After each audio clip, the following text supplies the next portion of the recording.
Welcome to the historic Blah, a place where the past moves very slowly, where kings wrote letters that took months to arrive, and farmers counted the seasons, one gentle sunrise at a time.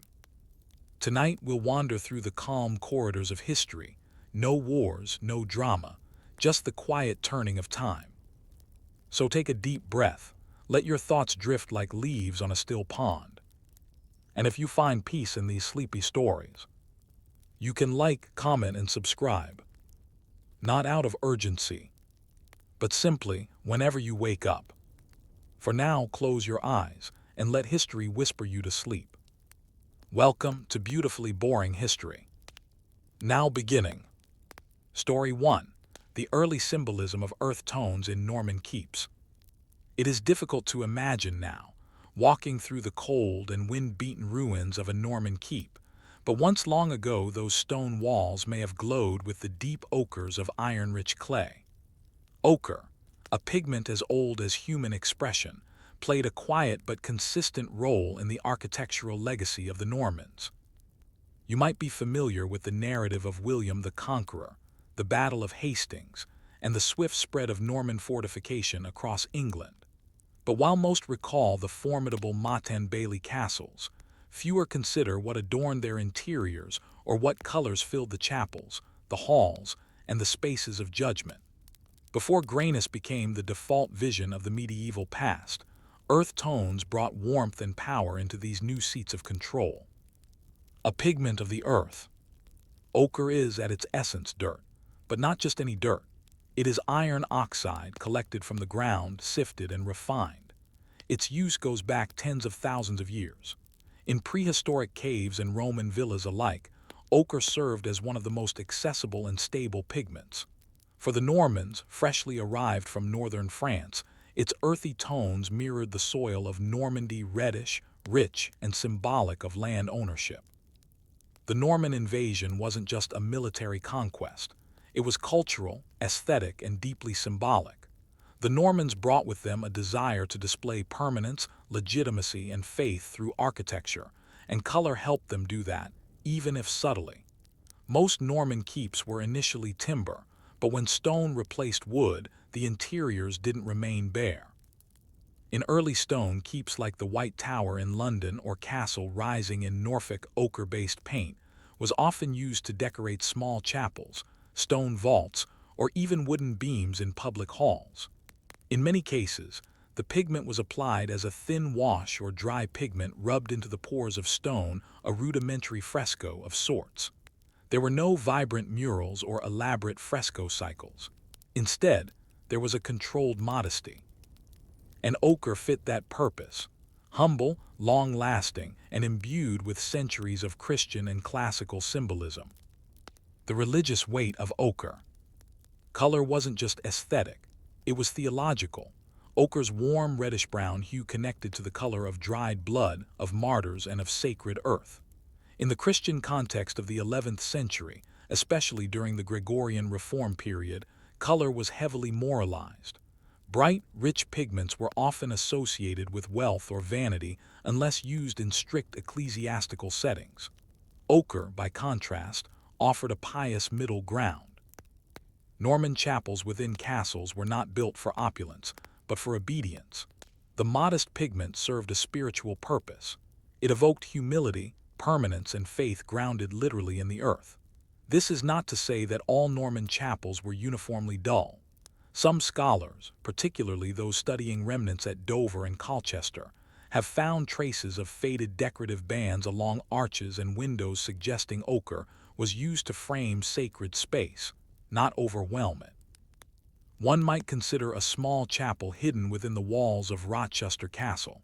Today, it is bare stone, but records from the 13th century describe the reddened wall, likely ochre-stained, as a place where the constable would pray before holding court. Ochre thus occupied both sacred and secular domains, symbolizing not only faith but the exercise of justice. Methods and labor. Creating ochre pigments was neither glamorous nor fast. In the early Norman period, it often began with collecting clay from streambeds or pits near iron-rich regions.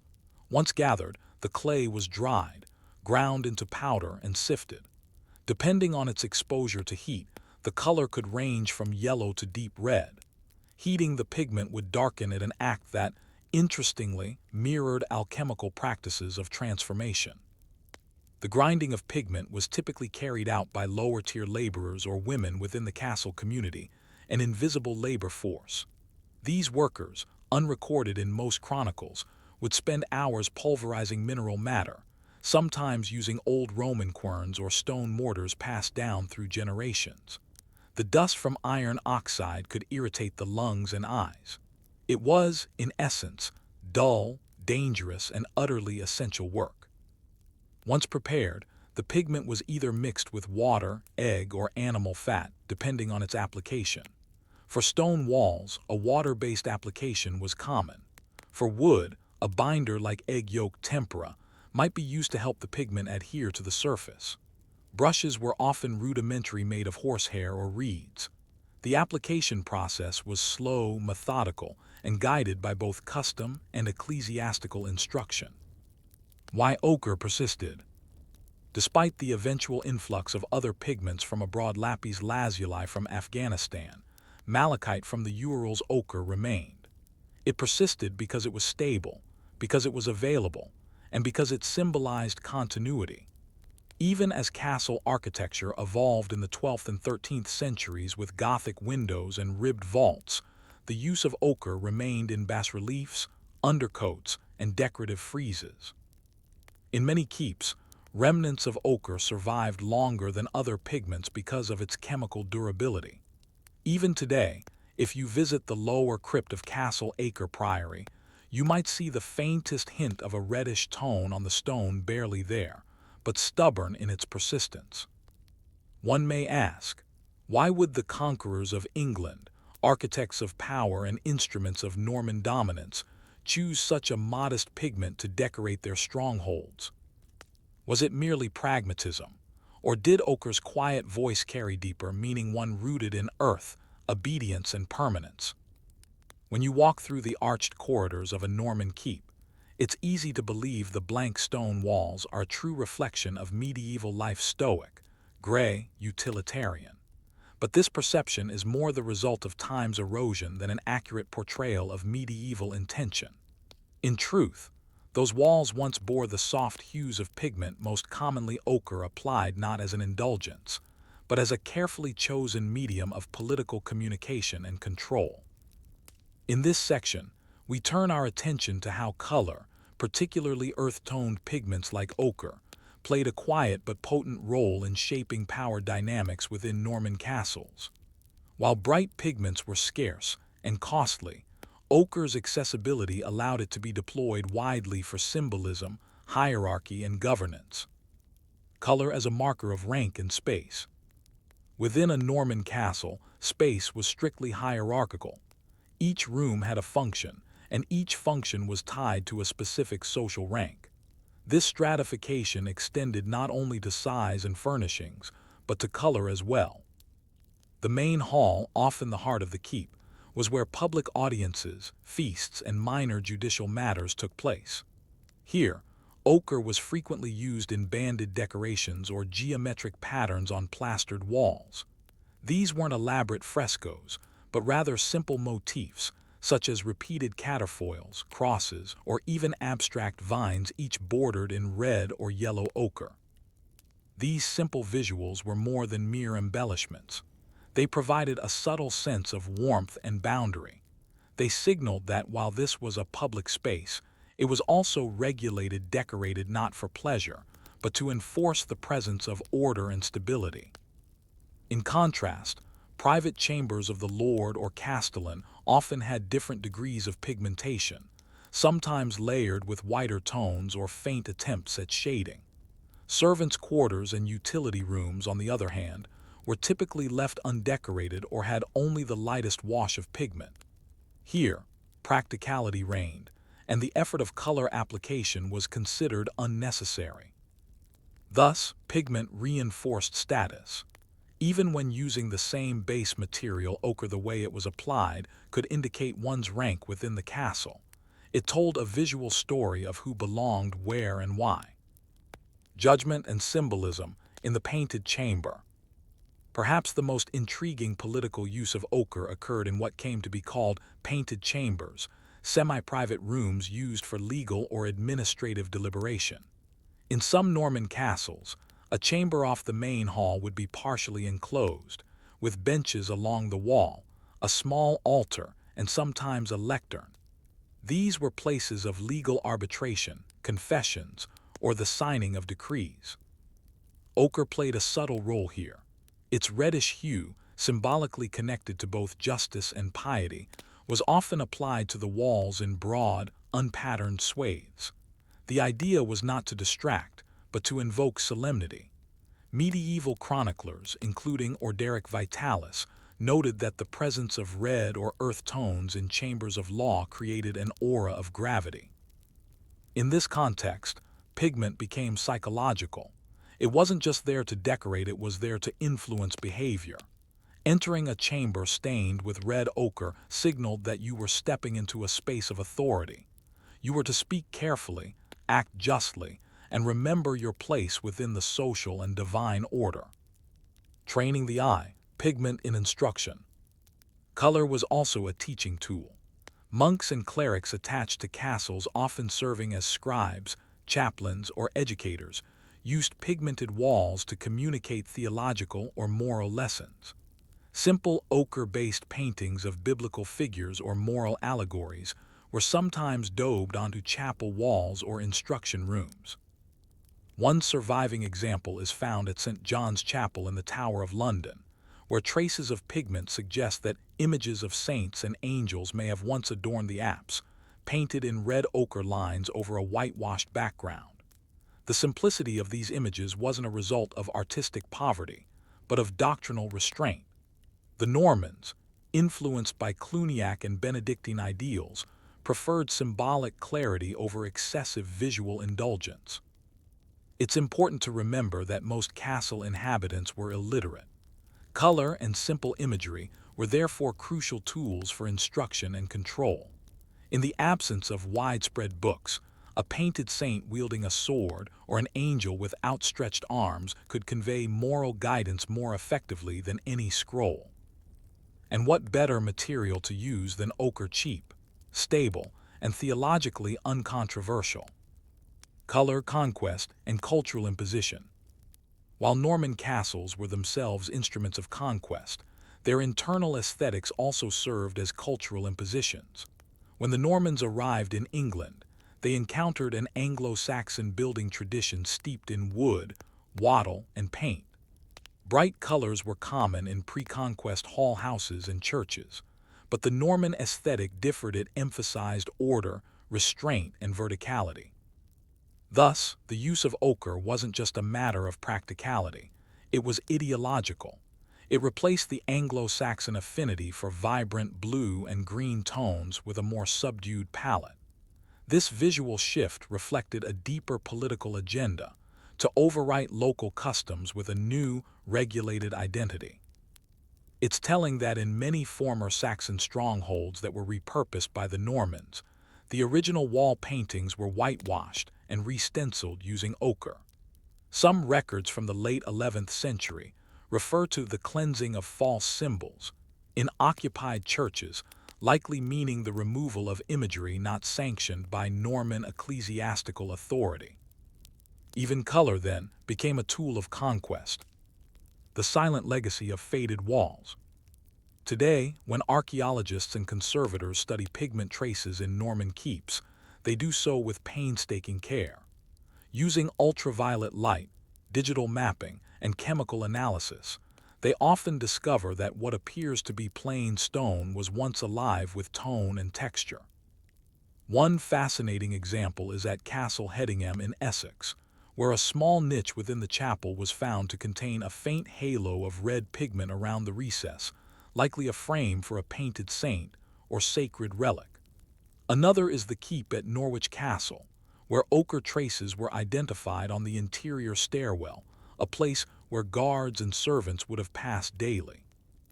These discoveries are small, almost imperceptible, but they offer a rare glimpse into how thoroughly the Norman world was painted and how deliberately so. Even in places of transition and toil, color had a place, and its presence told a quiet story of loyalty, surveillance, and obedience. Yet despite its pervasiveness, ochre's legacy is mostly invisible to modern eyes. Weather, war, and restoration efforts have erased much of its physical presence. What remains are faint stains on a few protected walls and the historical records that hint at a richer, more colorful past. So we are left to wonder, if Norman authority was literally painted into the walls, what did the slow fading of those pigments mean to those who lived long enough to see the color wash away? Did the fading of ochre signal the waning of obedience, or the rise of something new? As we arrive at the final section of this story, we begin to witness the slow erosion not just of pigment but of the world that demanded its presence. The ochre-tinted spaces of early Norman castles, so methodically applied and symbolically loaded, began to fade, both physically and in cultural relevance. The decline of ochre wasn't sudden, but it was steady, marking a shift in values, materials, and even the perception of color itself.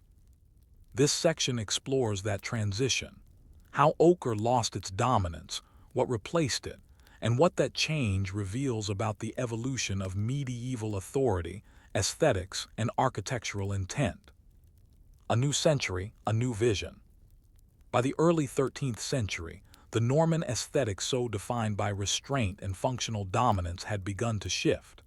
Castles were no longer just military outposts or austere seats of judgment. They were transforming into administrative centers, palatial residences, and, increasingly, expressions of personal prestige. With this evolution came new artistic expectations. The once ubiquitous ochre, though still widely available, began to feel insufficient for the increasingly ambitious decorative programs demanded by rising aristocracies. Lords who once painted bands of earthy red around chapel niches now commissioned full murals, detailed scrollwork, and colored ceilings. Wealthier households began to favor imported pigments, verdigris green, ultramarine blue, and vermilion, bright red, each requiring trade routes, careful preservation, and often the involvement of skilled artisans. In comparison, ochre came to represent the past humble, provincial, and ecclesiastically controlled. In some castles, such as Goodrich and Bolingbroke, restoration work in the late 20th century revealed layers of overpainting where elaborate frescoes had been applied atop earlier ochre washes. In at least one case, at Ludlow Castle, ochre pigment had been used as an underlayer to provide warmth and adhesion beneath more vibrant top paints. Ochre, once the centerpiece, had been demoted to primer. The Gothic influence and the flight from Earth. The rise of Gothic architecture also played a key role in ochre's decline. With the arrival of pointed arches, soaring vaults, and increasingly complex masonry, the emphasis shifted away from grounded permanence and toward vertical transcendence. The Gothic church aimed to lift the soul upward toward God, not anchor it to the earth. Ochre, rooted in soil and stability, no longer matched the visual theology of the age. It lacked the celestial shimmer of lapis, the richness of gold, or the spiritual symbolism of blue. Theologians, especially those aligned with scholastic circles, began to assign new meanings to colors. Blue became associated with the Virgin Mary, gold with divine light, and green with rebirth. Ochre, with its connection to iron and blood, remained potent but lost its favored place. It was increasingly relegated to utilitarian spaces, storerooms, barracks, and undercrofts. Still used, still visible but no longer celebrated. The erosion of memory. The physical fading of ochre coincided with a broader erosion, the loss of cultural memory surrounding the pigment's original meaning. By the 14th century, chroniclers rarely mentioned wall colors unless they were particularly lavish. The quiet austerity of ochre no longer merited comment. Interestingly, this fading was not always passive. In some religious reforms, particularly those linked to the Cistercians, The deliberate whitewashing of older pigment-bearing walls was a spiritual act. A blank surface became a symbol of purity, of renewed devotion. In these cases, ochre wasn't just forgotten, it was scrubbed away. Yet traces remained. In castles that fell into early ruin or escaped extensive renovations, the remnants of ochre sometimes survived behind altar stones, deep in stairwells, or beneath layers of grime. These ghosts of color whispered of an earlier era, one when earth tones shaped the very atmosphere of power and piety. Rediscovery and modern reflection. It wasn't until the 19th and 20th centuries that scholars began to seriously question the colorless narrative of medieval architecture.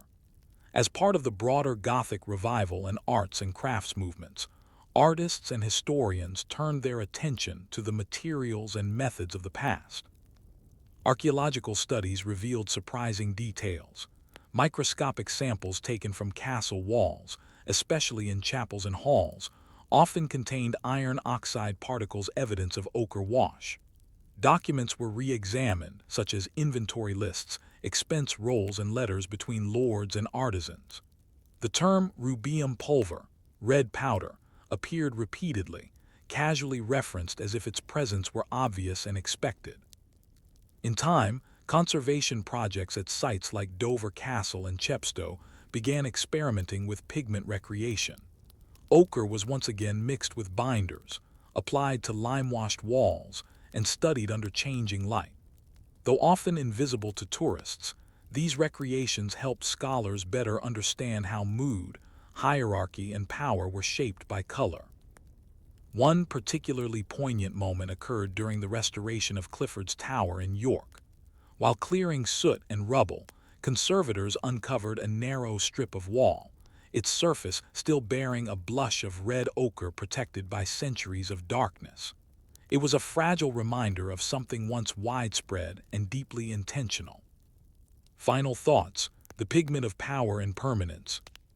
Ochre is the color of survival, of ancient hands on cave walls, of Roman frescoes, and of Norman judges in cold stone chambers. It asks for little, offers much, and endures where flashier pigments fail. It is the color of compromise between beauty and practicality, between doctrine and decoration. Though it rarely dazzled, ochre helped define a world. It reminded castle inhabitants of their duties, their beliefs, and their place in a rigid social structure. It served both kings and commoners, priests and masons. And while its presence faded with time, its impact remains, etched invisibly into the history of European fortifications. And so we return to those gray walls of Norman keeps. They seem colorless, timeless, and bare. But now, perhaps, you can imagine the reddish hue that once warmed the stone, the subtle signal of power applied by hand, the earthy echo of a world held together not just by mortar but by color. And as we look at what followed, gilded halls, painted ceilings, foreign dyes, we might ask, in losing ochre, did castles lose something of their soul? Story 2. The expense of blue in 13th century France. In the vaulted quiet of a 13th century French chapel, high above the altar and beyond the reach of torchlight, you might catch a glimpse of something rare. A patch of faded but unmistakable blue ultramarine once radiated from a painted ceiling, mimicking the firmament above. It was not merely decorative. It was a statement. In an age obsessed with order, hierarchy, and divine right, blue, especially deep, rich blue, was more than a pigment. It was power. This story opens with the rise of ultramarine, the pigment derived from lapis lazuli in the architecture of medieval France. Unlike the humble ochre of Norman keeps, blue came at a staggering cost. It was exotic, unpredictable, and tied to both divine imagery and royal authority. Its use within castles, especially those of the Capetian dynasty, marked not only spiritual devotion but economic domination. Let us now step into the court of Louis IX Saint Louis and explore why a mineral from the far reaches of Afghanistan came to adorn the walls of a king. The geography of pigment, from Badakhshan to Paris. Lapis lazuli is a metamorphic rock mined primarily in one place, the Sari Sang mines in Badakhshan, a remote region of northeastern Afghanistan. In the 13th century, this was no easy journey. The rock would travel overland by caravan, passing through Persia, the Levant, and the Mediterranean coast before arriving in Europe via Genoa or Venice. By the time it reached France, lapis had changed hands a dozen times, each merchant adding cost and secrecy. Once in Europe, it was ground into a fine powder and treated with lye and oils to extract the deep blue component, the ultramarine pigment.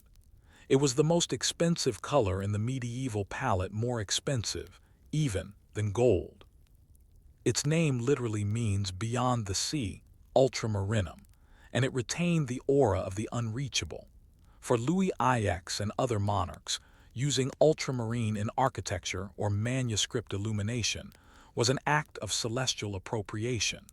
It was a way to show the divine favor that buttressed royal legitimacy. Louis IX and the blue of royal holiness.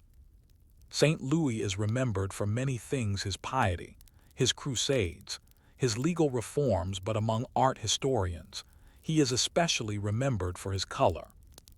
In the Sainte-Chapelle in Paris, built between 1241 and 1248, ultramarine was used extensively in the upper chapel. Though most visitors now focus on the stained glass, contemporary accounts describe a ceiling painted deep blue, flecked with gold stars. This architectural sky was intended to mirror heaven itself, visually affirming Louis' status as both king and divine instrument. According to building accounts preserved in royal ledgers, the cost of the ultramarine alone exceeded that of the stonework for portions of the chapel.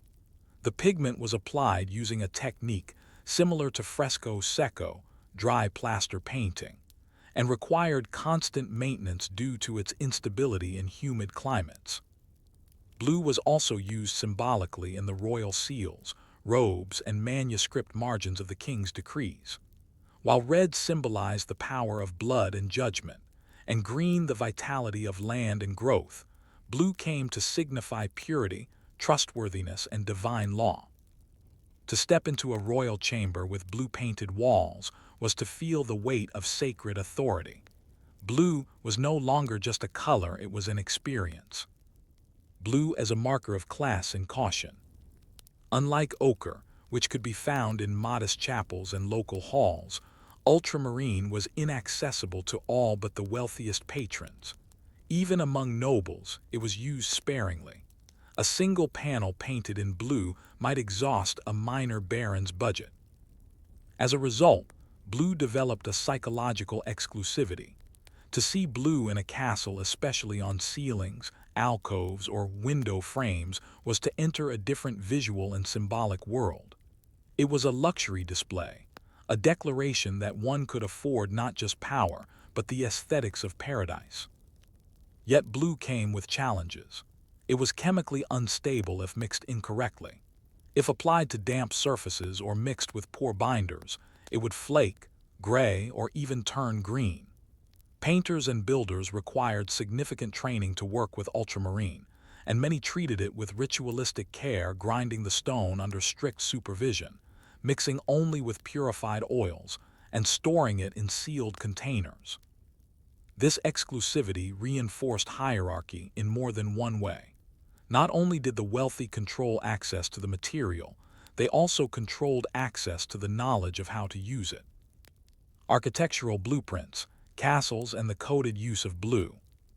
Several surviving French castles from the 13th century show evidence, direct or indirect, of blue pigment use.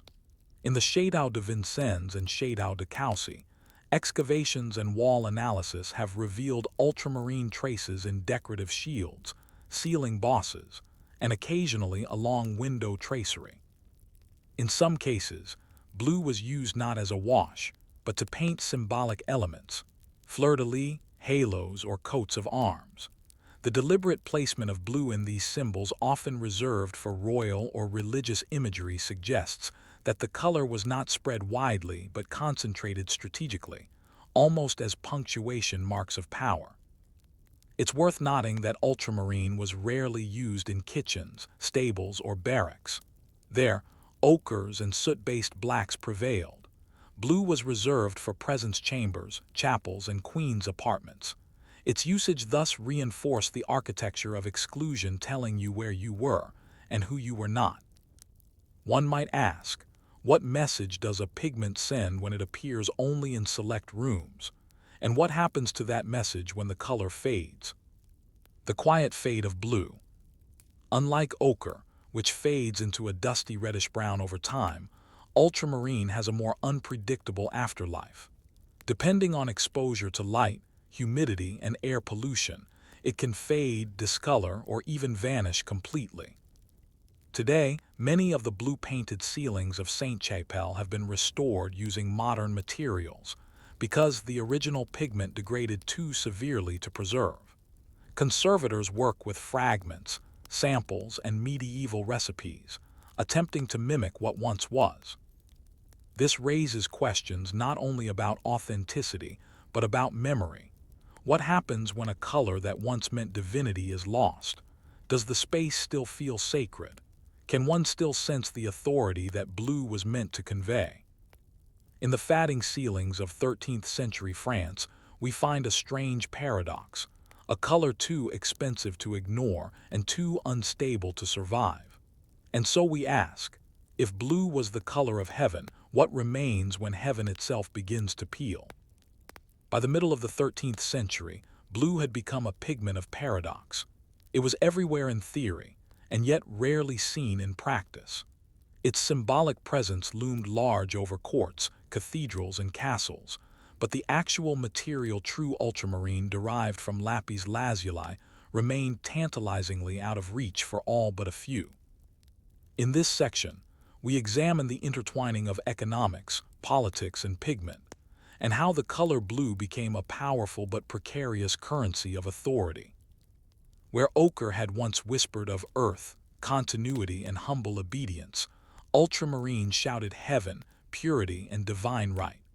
And in the world of kings, lords, and clerics, such a color had a value beyond gold if only one could afford it. The economics of color, blue as commodity.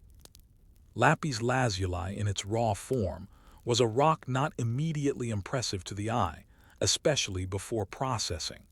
But in the hands of pigment makers, it became a source of tremendous value. The extraction of ultramarine from lapis was laborious. The stone was ground by hand, then mixed with oils and kneaded in a mixture of lye and wax. Only the finest particles, those retaining the deep blue hue, were reserved for painting. The rest, often greenish or grayish in tint, was discarded or sold at lower prices. In Paris, Florence, and Avignon, pigment merchants began to sell ultramarine by weight, often locked in small ivory boxes or glass vials. Fraud was common. Some merchants cut the pigment with azurite or even indigo, cheaper blues that lacked the rich depth and stability of true ultramarine. Prices varied wildly. A single ounce of pure ultramarine could cost more than an average laborer's annual wage. Royal treasuries kept detailed records of pigment purchases, sometimes using coded language to obscure the true cost from the public. For example, in a building ledger from the Sainte-Chapelle project, the term blavum regale royal blue is used instead of ultramarine, possibly to suggest that its use was an act of duty, not indulgence. But it was indulgence, lavish, deliberate, and visible, and it sent a message. This building, this chamber, this manuscript belongs to someone who commands the sea and the sky. Political blue, royal edicts in public space. Under the Capetian and later Valois kings, blue was increasingly used in heraldry and law as a visual extension of royal presence. Shields bearing the fleur-de-lis set against a blue field adorned castle gates, council chambers, and throne rooms. These emblems were not merely decorative. They served as political reinforcement. One fascinating example comes from Château de Vincennes, where blue-painted columns and drapery motifs were used to frame the throne room. These decorative elements echoed the fleur-de-lis motif, extending the symbolism of monarchy into the very walls. The color also found its way into royal proclamations.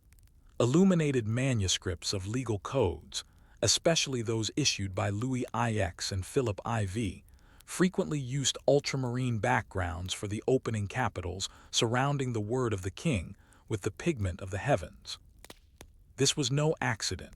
Blue reinforced legitimacy.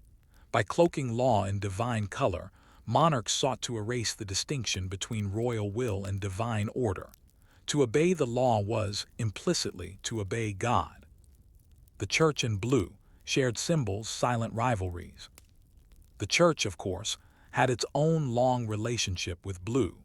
From the Virgin Mary's mantle in manuscript miniatures to the star-flecked ceilings of cloisters and chapels, ultramarine symbolized purity, humility, and spiritual protection. But the pigment also revealed quiet tensions between secular and ecclesiastical power. As kings adopted ultramarine for their own iconography, they encroached on visual ground once reserved for the divine. In some abbey records, monks protested the use of blue in secular spaces, complaining that pigment meant for Mary was now dressing thrones and courtrooms. In response, some bishops doubled down. At the Cathedral of Chartres, the famed Chartres blue stained glass was installed in windows that towered over worshippers, dwarfing any royal use of pigment.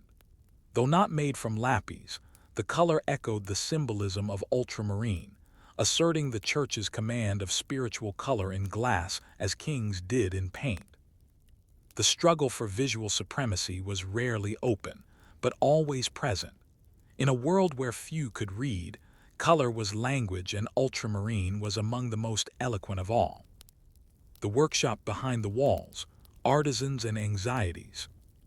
Behind every blue wall or illuminated page stood a quiet army of workers' artisans who bore the burden of transforming stone into sky.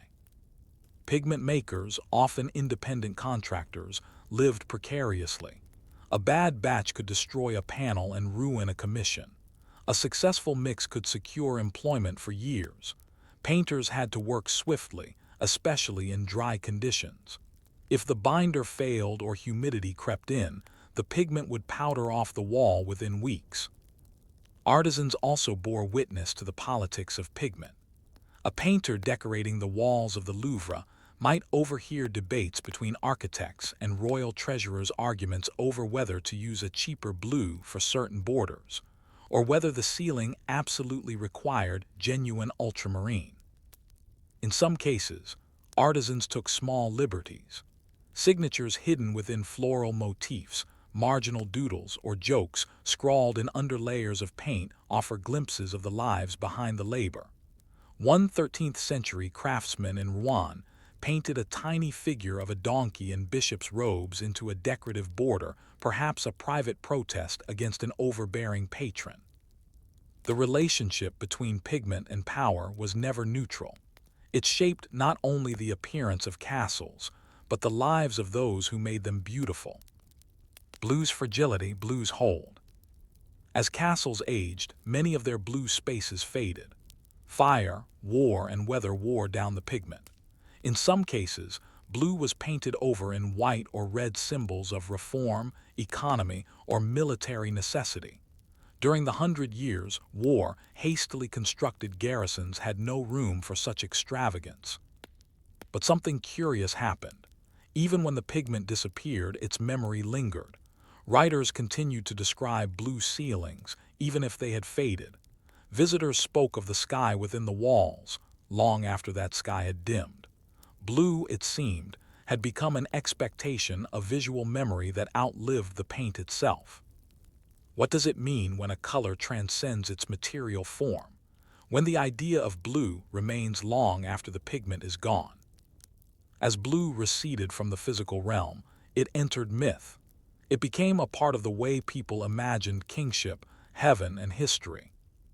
And yet, somewhere in a crumbling French tower or sealed chapel, a flake of lapis-based pigment still clings to stone, defying time.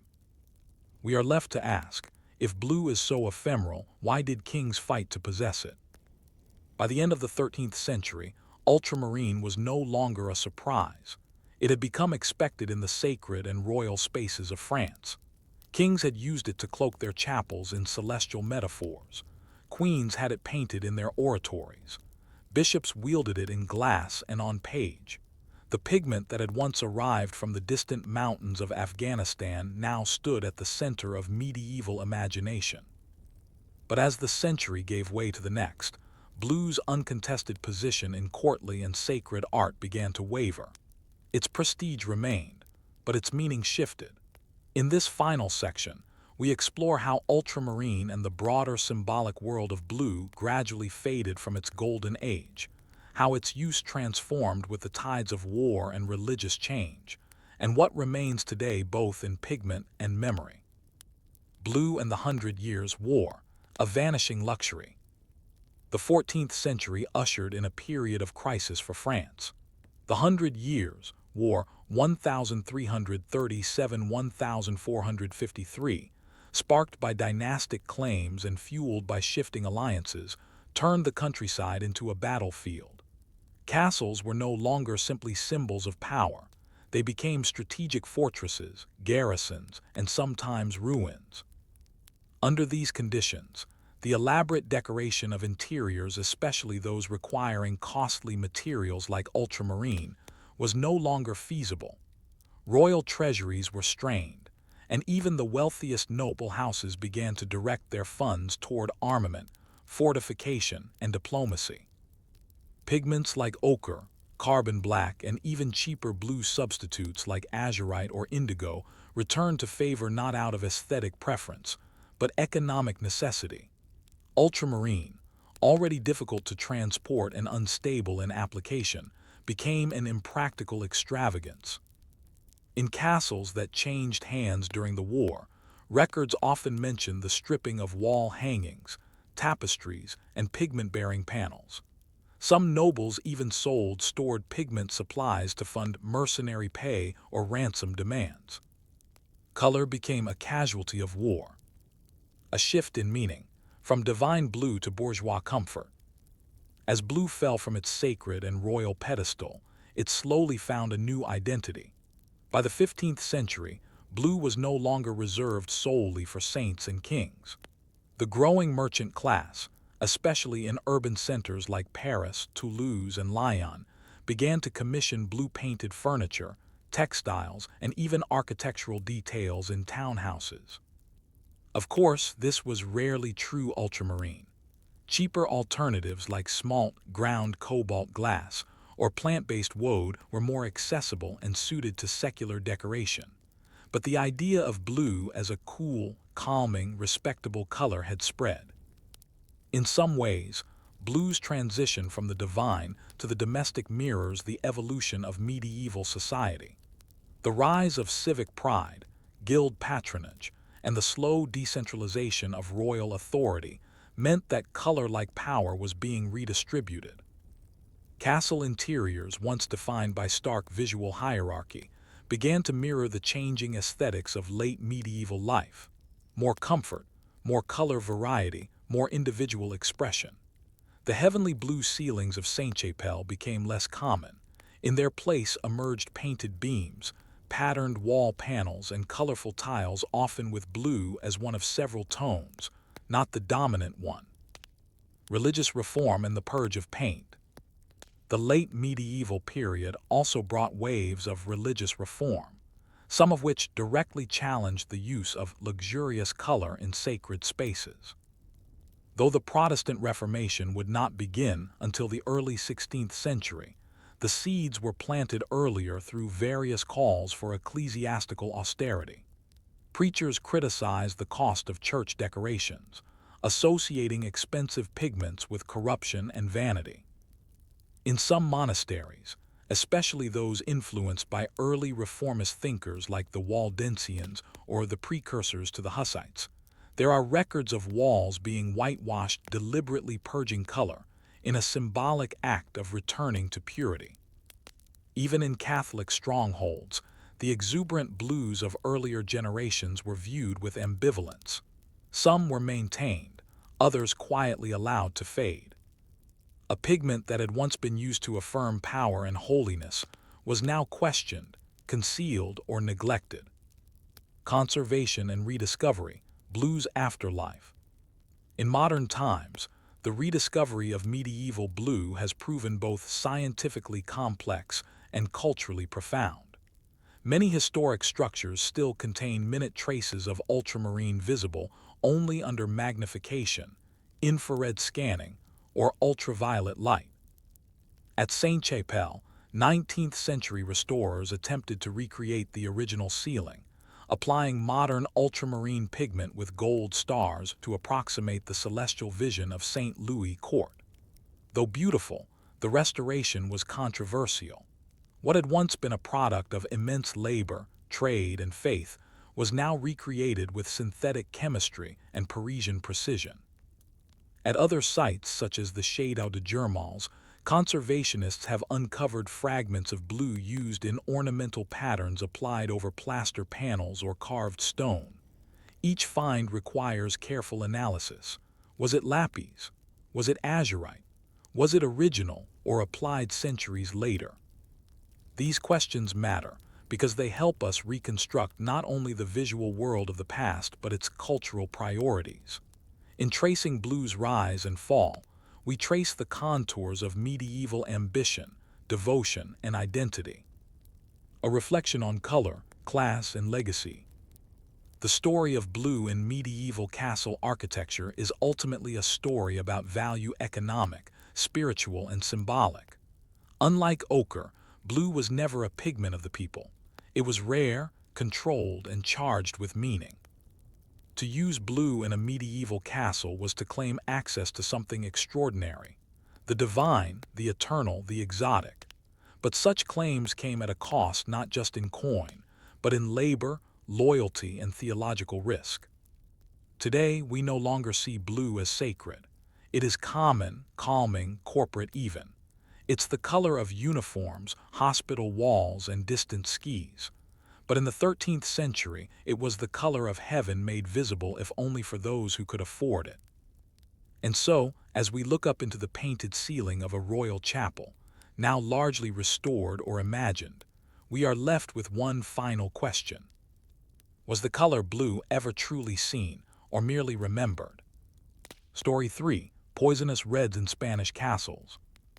In the dry, sun-baked interiors of 13th century Spanish castles, there once pulsed a vibrant red, a pigment so brilliant it looked like fire trapped in stone. This was cinnabar, the mineral form of mercury sulfide, and it gave rise to one of the most coveted and dangerous colors in the medieval world, vermilion. More than just decoration, cinnabar symbolized power, authority, and prestige. But it came at a cost. Poisonous to mine, toxic to grind, and deeply unstable, the pigment left behind a legacy as cursed as it was coveted.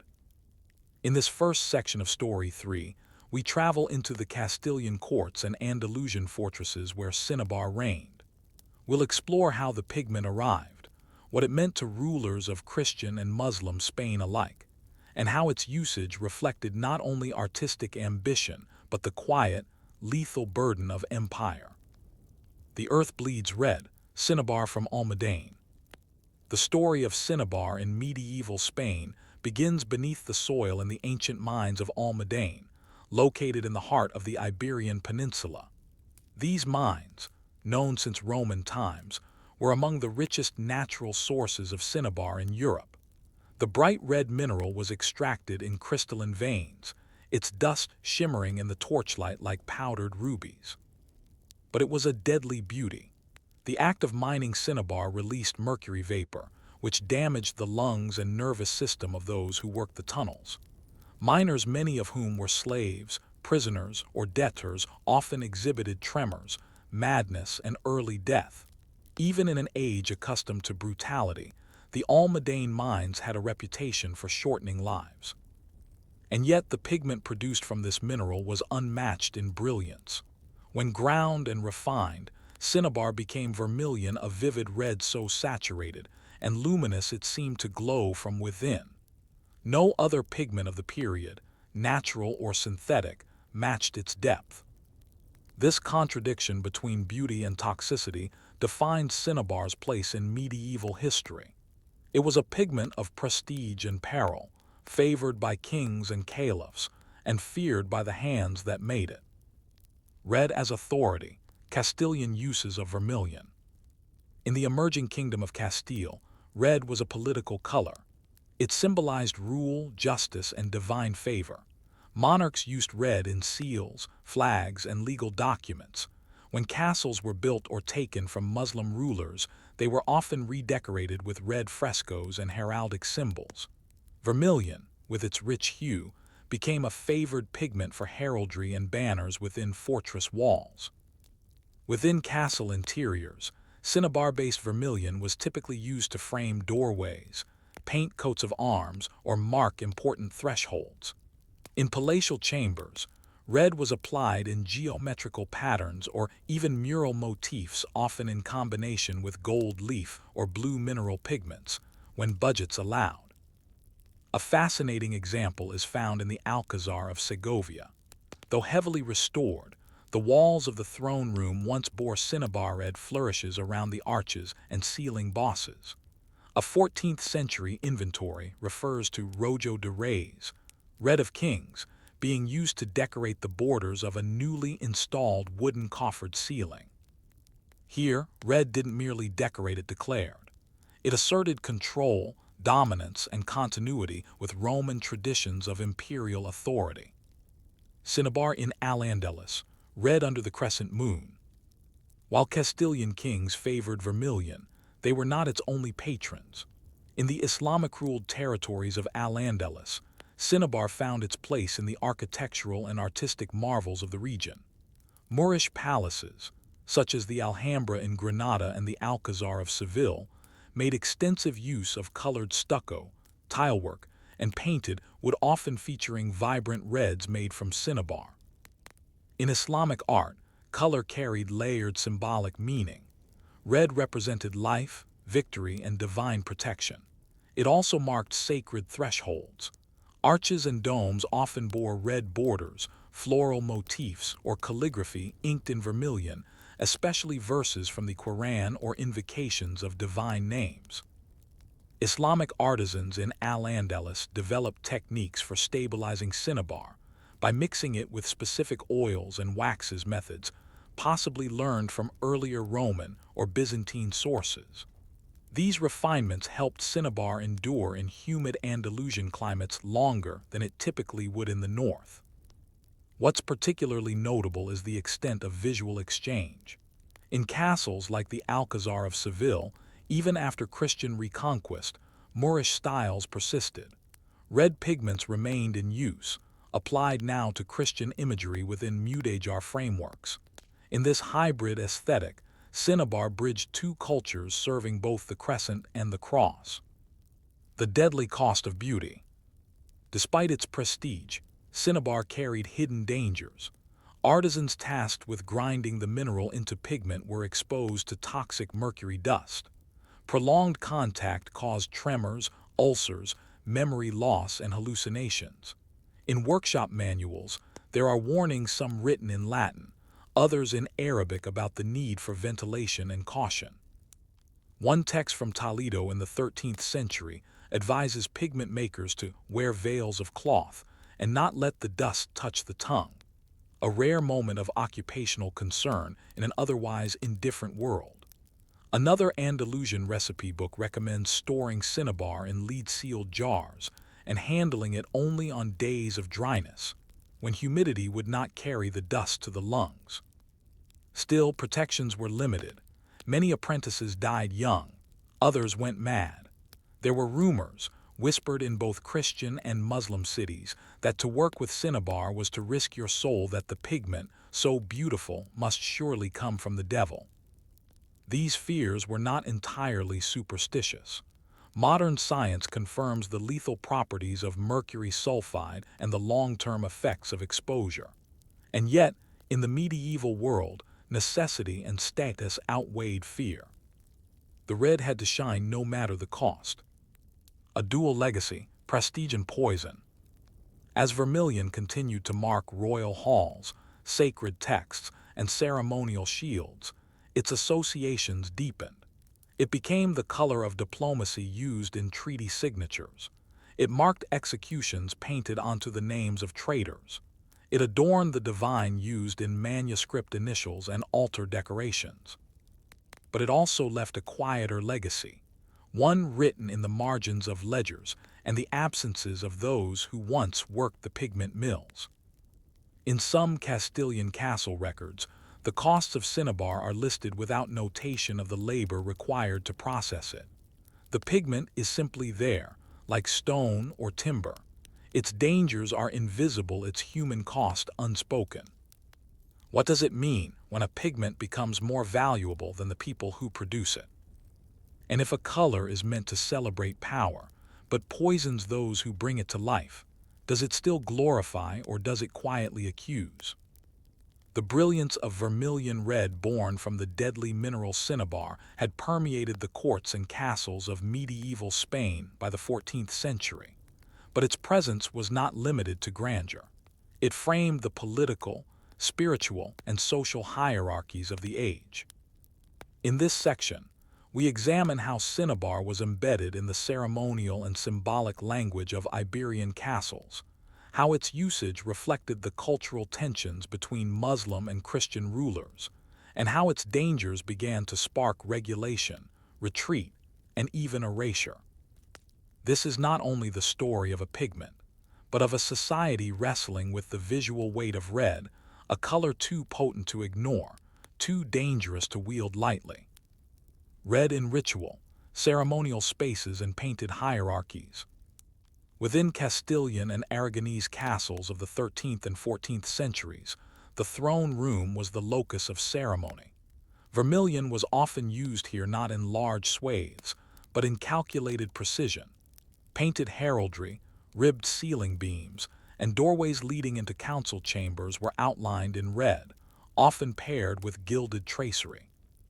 In palaces like the Alcazar of Toledo, surviving fragments suggest that red was deliberately placed around judgment seats, prayer niches, and reception doors, areas tied to authority, ritual, or divine sanction. The symbolism was unmistakable. Red marked boundaries, transitions, and thresholds where ordinary life gave way to something higher. Processions through castle corridors often passed beneath red-painted arches. Knights took oaths on red-backed banners or altar panels that included vermilion halos. Even the fabric of royal canopies, those held above the heads of kings and queens during investiture, was frequently dyed in hues meant to mimic the pigment's brilliance. In these spaces, cinnabar wasn't just pigment, it was presence. It commanded attention, it codified hierarchy through color. Mudéjar aesthetics, Islamic influence in Christian palaces. Following the reconquista of major cities like Cordoba, Seville, and Toledo, many Muslim artisans were retained to continue working under Christian rule. These Mudéjar craftsmen brought Islamic techniques, motifs, and pigment traditions into newly Christianized castles. The result was a fascinating visual blend. Christian heraldry painted within Islamic geometric frameworks, Latin inscriptions surrounded by Arabic scrollwork, cinnabar reds swirling beside vegetal motifs typical of Nasrid design. Red retained its sacred resonance in this hybrid style. In Yassiria's intricate plasterwork, vermilion was applied to enhance shadows and depth. Ceilings, especially in coffered halls, were painted with a combination of red, black, gold, and blue, a chromatic patterning that symbolized both order and divinity. One notable example is the Hall of Ambassadors in the Alcazar of Seville, where red pigment, possibly cinnabar, was used to emphasize the carved wood patterns in the ceiling, creating a subtle interplay of light, form, and symbol. But this blending also carried tension. As Christian rulers absorbed Muslim visual culture, debates began to stir about the legitimacy of such aesthetics. Could a palace still be Christian if it bore the red-painted flourishes of Islamic design? And beneath those questions lay a more immediate concern. What to do about a pigment that poisoned the hands that shaped the Christian court's most admired spaces? Regulation and hesitation, the silent withdrawal of cinnabar. By the late 14th century, some royal and ecclesiastical documents began to show signs of hesitation toward cinnabar. While its use persisted, there were growing concerns about its cost and its toxicity. In a 1389 building ordinance from Zaragoza, the city council advised painters to avoid excessive handling of the red mineral and employ assistants for mixing when possible. A similar warning appears in a workshop manual from Seville, cautioning that cinnabar should not be ground near places of food or rest. Such mentions were rare but notable. Most pigments were never described in health-related terms, and their makers' well-being was rarely acknowledged. That cinnabar drew comment suggests an emerging awareness, if not yet a solution. In some castles, we even begin to see a quiet shift. Panels once painted with cinnabar were covered with tapestries. Stone carvings were favored over painted stucco.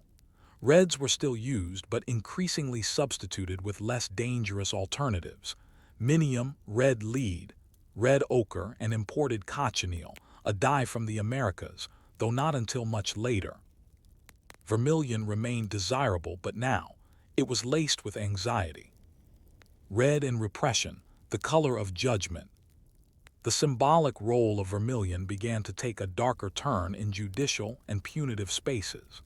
As castles became centers of both governance and incarceration, red was used to delineate the spaces of justice and punishment. In castles like Burgos and Segovia, rooms used for interrogations or sentencing were often decorated with painted borders. Red, originally a symbol of nobility, was now applied to wooden benches, arched recesses, and even record books used by scribes of the crown. In several preserved judicial documents from 14th century Castile, the names of condemned individuals were written in vermilion ink, a practice designed to mark the moral stain of treason or heresy. The color that once elevated royal proclamations now also branded enemies of the state. This duality, red as glory and red as guilt, reflected the increasing ambiguity of power.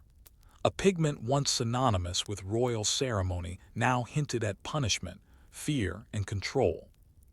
The red walls, it seemed, watched as much as they adorned. When pigment becomes political.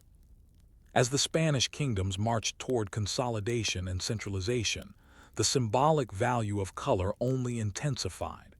The Catholic monarchs, Ferdinand and Isabella, would inherit a tradition steeped in cinnabar, even as its use became more selective. In their castles and court buildings, vermilion appeared sparingly but with precision, used to mark thrones, sacred relic boxes, or coat of arms frescoes in chapel ceilings. These were not decorative indulgences, but coded affirmations of Catholic triumph and monarchical unity. By this time, cinnabar was no longer simply a pigment. It had become history itself, an echo of Almadene's mines, of mudéjar ceilings, of vanished hands and vanished voices. It marked power, but also the passage of power. What lingers in the red? Cinnabar left a visual legacy that long outlived its usage. The pigment faded, chipped, and was sometimes buried under plaster or tapestry, but its symbolism endured. To this day, traces of vermilion remain hidden in Spanish castles, visible only under the lights of conservation labs. In some places, conservationists have recovered enough to reconstruct red ceilings, alcove borders, or shield medallions, offering visitors a glimpse of what once was. But we are left to wonder, when a pigment that once celebrated kingship now lies behind layers of silence, what does that say about the legacy of power? What truths remain, sealed in the red dust of a poisoned brush? In the final chapter of our story on cinnabar, we follow its quiet retreat from the opulent walls of Iberian fortresses to the silent archives of pigment recipes, from a symbol of divine right to a forgotten warning hidden in red dust. cinnabar's decline was not as dramatic as its rise. There was no grand decree banning its use, no violent repudiation of its visual splendor. Instead, it faded physically, symbolically, and politically. But its impact, both on the architecture of power and on the people who wielded it, lingers in subtle and unsettling ways. This is the story of a color's ghost.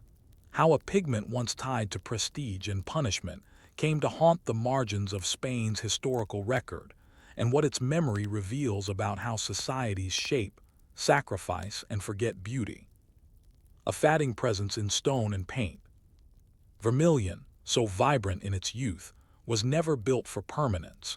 Even when carefully applied and protected, it darkened with exposure, sometimes turning brown or black as its mercury content degraded in sunlight or reacted with air pollutants. The spectacular reds that once lit the vaults of Castilian and Andalusian castles did not survive the centuries. In sites like the Castle of Coca and Almodovar del Rio, conservation teams have uncovered fragments of cinnabar-painted motifs, small patterns on ceiling bosses, or floral borders framing archways. Most are incomplete. Some are no more than a faint red haze beneath layers of later paint or whitewash. What remains is spectral, faded symbols, discolored halos, faint lines traced into forgotten corners. There is irony in this slow disappearance. The most costly and potent pigment of its time, the very emblem of power, could not survive the centuries without help. And once forgotten, it left no voice to speak on its behalf. Only the silent labor of modern conservationists, brushing gently against history's bruises, has brought it back into the light. The human cost in retrospect. The toxicity of cinnabar, its real human cost, was never fully acknowledged in medieval documents.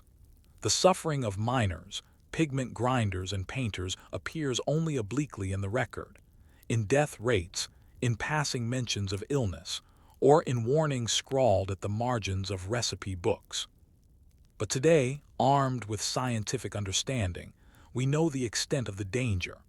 Prolonged exposure to mercury fumes and particles causes severe neurological damage.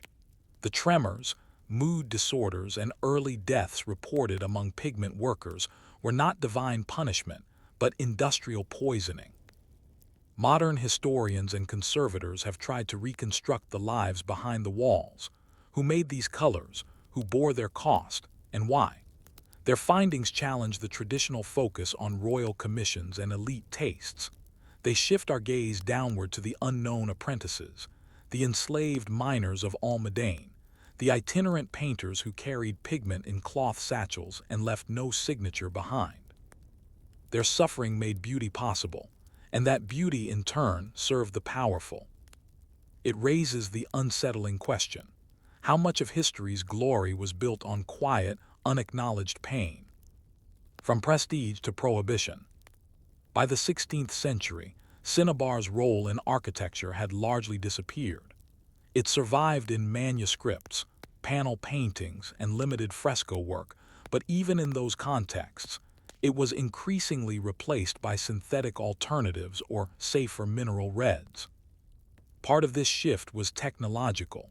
With the rise of alchemy and proto-chemistry, new methods were developed for producing artificial vermilion. These methods, while still hazardous, allowed greater control over cost and supply. Another factor was changing taste. The aesthetic of courtly interiors shifted toward tapestries, wood paneling, and gilding. Painted walls fell out of favor in many royal settings, especially as Renaissance influences emphasized natural light and classical restraint. But beneath these changes lay a deeper unease. Even as knowledge of mercury's dangers remained limited, it was no longer possible to ignore its risks. Artists began recording substitution techniques. Guilds in some cities, such as Valencia and Burgos, established best practices for handling toxic materials. In religious spaces, some abbots even ordered cinnabar murals whitewashed or replaced. The flame of red was dimming. Its symbolic charge remained, but its physical presence withdrew. The memory of red, a pigment's afterlife. And yet, cinnabar never vanished completely. Its legacy persisted in language, art, and imagination. In Spanish, the term bermejo, vermilion, came to signify not only color, but a certain richness of tone, a blood-deep intensity. Writers describe the skis over castles as bermejos, evoking the color of fatting walls. Chroniclers of royal entries and religious processions often used vermilion to describe banners, fabrics, and vestments, even if the actual pigment was long replaced. In this way, cinnabar became metaphor. Its material danger was forgotten, but its visual weight endured. Like a relic buried in the walls of a crumbling tower, it shaped the atmosphere long after it ceased to appear. Today, museum collections and restoration labs preserve its memory. Conservators use gloves and masks when handling historical cinnabar samples. Digital recreations offer glimpses of the reds that once glowed in fortress chapels. Scholars debate whether modern replications should use real vermilion or safer substitutes. These questions are not just technical. They ask us to consider how we remember the past, whether we choose to see its colors, to feel its heat, to honor both its glory and its harm. Closing reflection: the red that remains. Cinnabar is a paradox, a pigment that seduced kings and sickened workers, that built authority and destroyed bodies, that declared truth in ritual and concealed exploitation in silence. In the castles of medieval Spain, it was both a tool of expression and oppression. It marked the divine and the damned. It adorned saints and signaled treason. Its brilliance made spaces unforgettable. Its poison ensured that few who applied it would be remembered. And so we end this story not with the image of a painted wall, but with a question that lingers in every ruined fortress where the red has faded. When color is made from suffering, can beauty ever be innocent? Story 4. Green pigments in the moist chambers of Ireland. Ireland's castles are not known for color. When we think of them damp, wind-swept, embedded in hills of stone and grass, we imagine grays, browns, and endless moss. But deep inside some of these stone shells, once upon a time, there was green, not the green of fields, but a sharper chemical green, painted in streaks and washes on plaster walls and wooden beams. It was called verdigris, a copper-based pigment that, like the weathered shields of forgotten knights, shimmered with an unsettling life of its own. This section explores how green pigment, especially verdigris, was used in the moist, unpredictable climate of medieval Ireland. We'll look at its application, symbolism, and ultimate betrayal of its own purpose. Verdigris was a color of ambition, but it was chemically unstable, prone to blackening and rot. In the damp chambers of Irish castles, it became a reminder that beauty, especially artificial beauty, could never entirely survive the elements. Verdigris, a manufactured green. Unlike ochre or cinnabar, verdigris was not a pigment harvested from nature. It was created forced into being through human artifice. The process involved suspending copper plates over vinegar in a sealed pot. The acidic vapor would react with the metal, producing a pale green crust, which was then scraped off, dried, and ground into pigment. The result was vibrant, a sea glass green with metallic undertones, somewhere between leaf and jade. It was among the only greens available to medieval painters, and thus became valuable. But it was also volatile. In dry conditions, it could retain its brilliance for years. In humid environments such as the unventilated interiors of Irish, keeps it degraded quickly, turning brown, black, or blue-green. Still, the Irish lords, both Gaelic and Anglo-Norman, used it. Whether from symbolic intent or artistic aspiration, they welcomed green into their stone chambers. But what did green mean in this damp, fractured world? The Gaelic palette, nature, power, and myth. In native Irish traditions, green carried deep symbolic weight.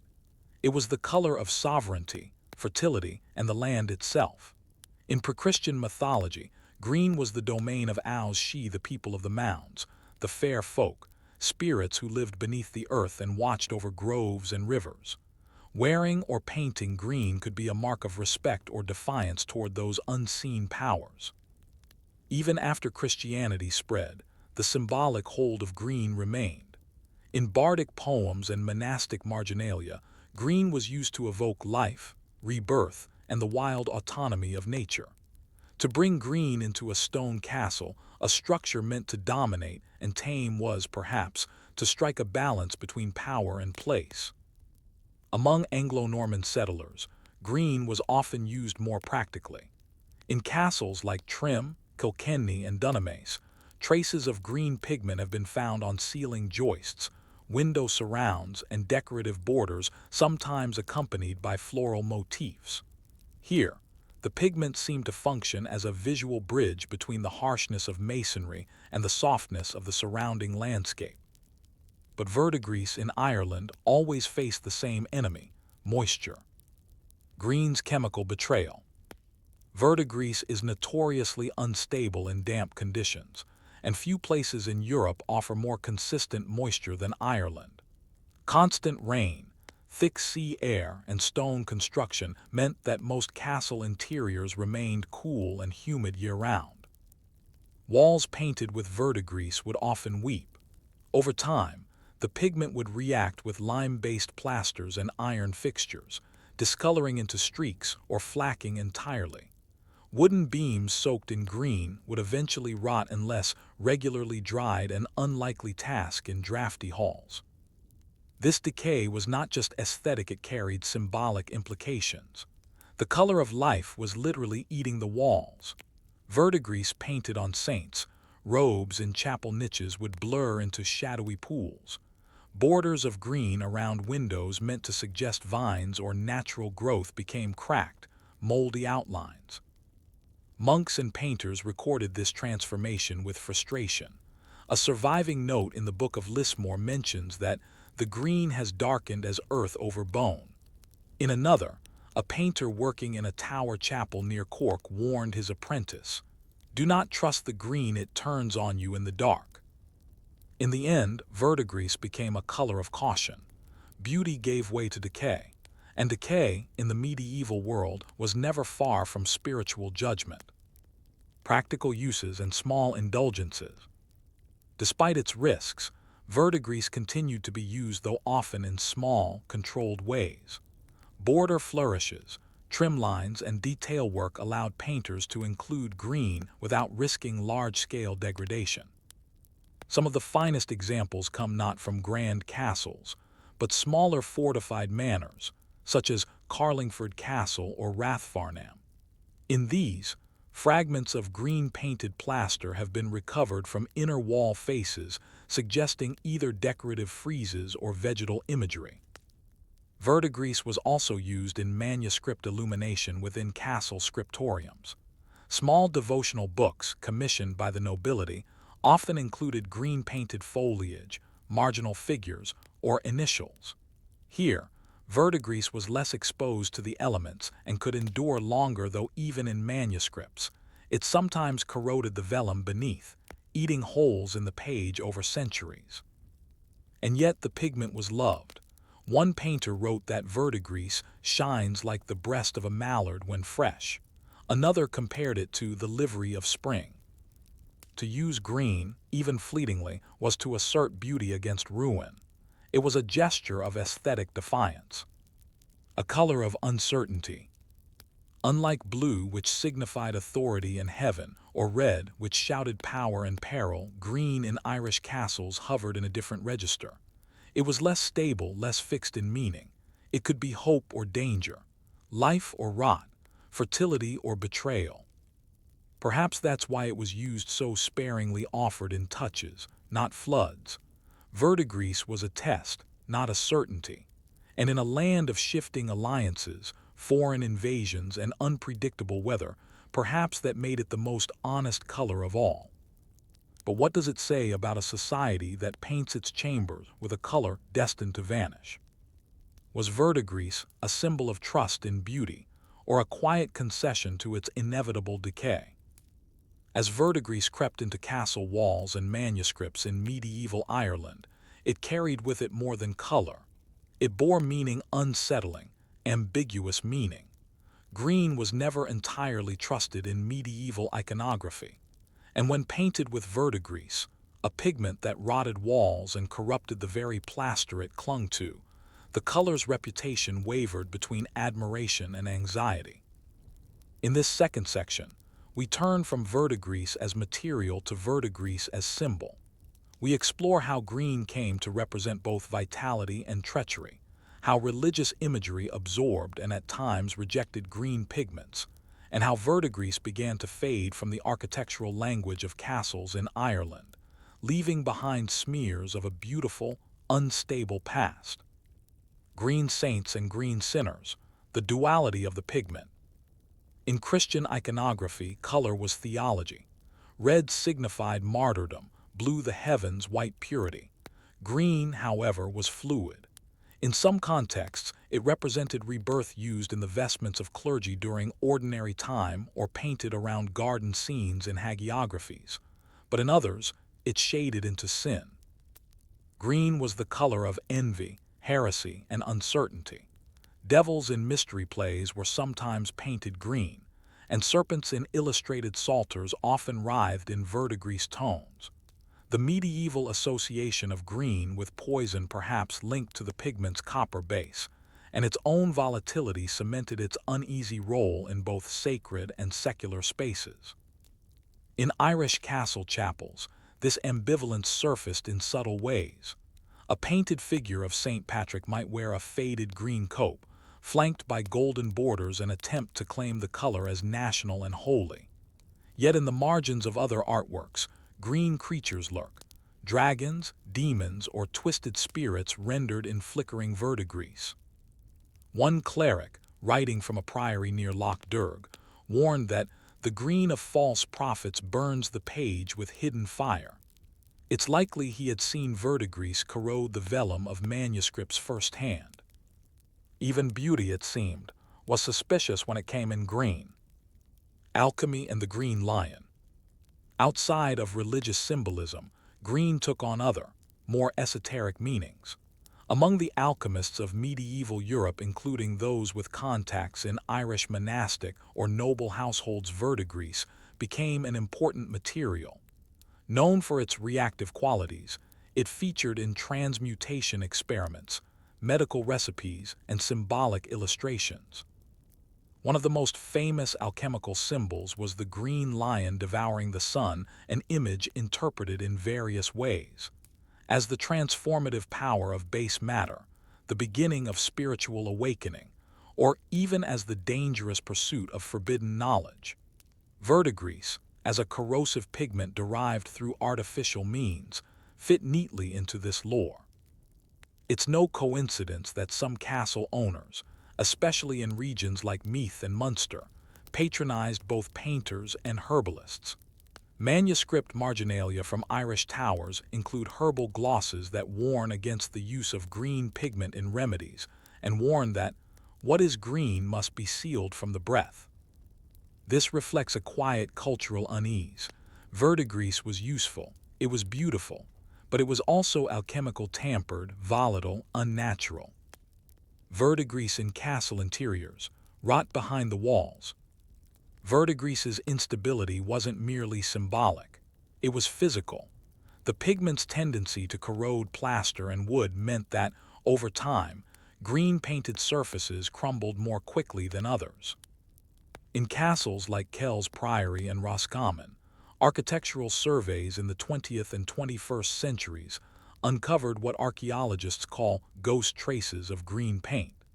In many cases, it was found only in the cracks of fallen ceiling beams or hidden behind protective panels anywhere moisture hadn't completely stripped it away. In other places, discoloration told its own story. Pale green paint had turned black. Decorative vines around windows had blurred into smudges. In one preserved tower in County Offaly, a frieze of green leaves above a fireplace had eroded until only shadowy stubs remained. Stone and timber kept the memory, but the message had been corrupted. Over time, Irish castle builders began to use verdigris more cautiously, favoring it in non-structural areas, under overhangs, or only in manuscripts and panel paintings protected from the wet. Pigment inventories from Dublin and Galway during the late 14th century show declining purchases of verdigris, replaced instead with safer greens made from plant dyes or combinations of yellow and blue. The once desired green had become a liability.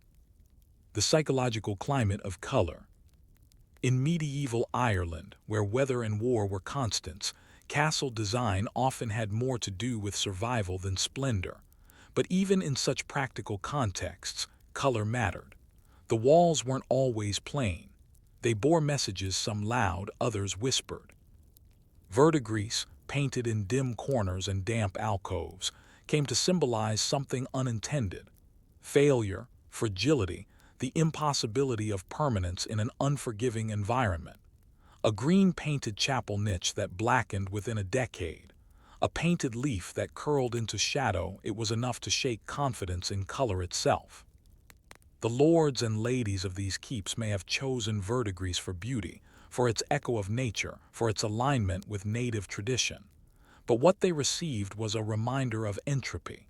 In time, the psychology of green shifted. Its uncertainty, its unreliability, overshadowed its symbolic promise. And so, like a plant that refuses to grow in the wrong soil, verdigris began to disappear from Irish walls. A color that could stay. By the close of the 14th century, the use of verdigris in Irish castle architecture had sharply declined. Its vividness, its mystery, its national resonance all faded beneath the weight of its practical and symbolic failures. It persisted in manuscripts and in religious contexts, but rarely in architecture. Green returned to the landscape, to the fabric of clothing, to the fields outside stone walls but not within them. The pigment had betrayed its promise. Or perhaps, more accurately, it had revealed a truth too uncomfortable for builders and bishops to accept: that nothing built by human hands, not color, not stone, not castles themselves, could outlast decay. So what lingers now in the echo of those damp, ruined rooms where verdigris once shone? Only this: that beauty drawn from unnatural means may always be fleeting, and that perhaps the walls knew it first. We've followed verdigris through the stone corridors of medieval Ireland, from its vibrant emergence as a pigment of beauty and symbolism to its chemical betrayal in the face of moisture and time. Now, in the final section of this story, we turn to its legacy. Though verdigris vanished from castle walls, the idea of green, of painted life amidst cold stone, never truly disappeared. In this closing chapter, we explore how green returned to Ireland's castles not through paint, but through nature.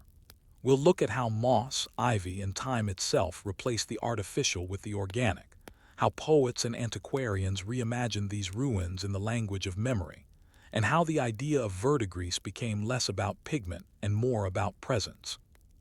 Green returns, nature reclaims the walls. The castles of Ireland today are rarely whole. They are wind-battered, rain-soaked, softened by centuries of abandonment and erosion. Their rooms stand roofless, their stairs worn smooth by centuries of tread. But in the midst of decay, something else has happened, something verdigris never could manage on its own. Green came back. Not through the brush, but through root and spore. Moss has crept up the walls, ivy clings to parapets, ferns sprout from mortar cracks. Rain darkens the stone, and in spring, walls that once held painted vines now wear living ones. The color once simulated by verdigris now blooms with sincerity. It is no longer symbolic, it is literal. And in that, there is a kind of restoration. What could not be preserved by human hand has been replaced by the land itself. This transformation did not go unnoticed by writers and thinkers of later centuries. The poetic afterlife of painted green. By the 18th and 19th centuries, Irish poets, painters, and antiquarians began to describe ruined castles not with despair, but with reverence. These were not failures of architecture, they were symbols of endurance, and green was their cloak. In Romantic verse, ivy-draped towers became metaphors for memory and resilience. Writers like James Clarence Mangan and Thomas Moore described the overgrowth not as defilement, but as a softening, a rewilding that turned conquest into communion. Though most of these observers never saw the original painted greens of verdigris, their imaginations replaced them with something arguably more profound. Living green, the color that arrives uninvited but stays forever. In this way, verdigris found an echo not in paint, but in perception. Verdigris in the archive, science recovers what art lost. Modern historians and scientists, equipped with tools unavailable to medieval painters, have begun to recover the fragments of verdigris that remain. Using spectroscopy, ultraviolet imaging, and microscopic pigment analysis, researchers have identified tiny traces of green in places long assumed to be bare stone. At Trim Castle, for instance, a conservation team uncovered flecks of green beneath layers of soot on a former chapel wall. At Kilkenny, green-tinted plaster fragments were found buried beneath collapsed flooring, shielded from water for centuries. These discoveries are often modest.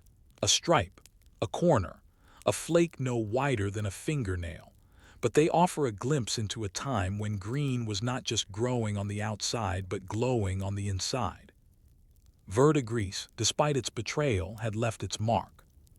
The emotional legacy, what green taught the builders. There's a final layer to this story, one that transcends chemistry and aesthetics. It has to do with the emotional relationship medieval people had with their spaces, with what they hoped to preserve, and what they came to accept they could not. To paint a room with verdigris was, in Ireland, an act of optimism. It was to say, this space can hold life. It was to bring the wildness of the landscape inside and attempt, even briefly, to contain it. But nature is never still. Green is never still. And in time, the pigment that mimicked the land turned against the walls. The dream of permanence dissolved into streaks, black crusts, and crumbling plaster. What remained was the lesson, that to paint the color of nature onto stone was to invite a slow, inevitable undoing. And yet this undoing was not failure. It was transformation.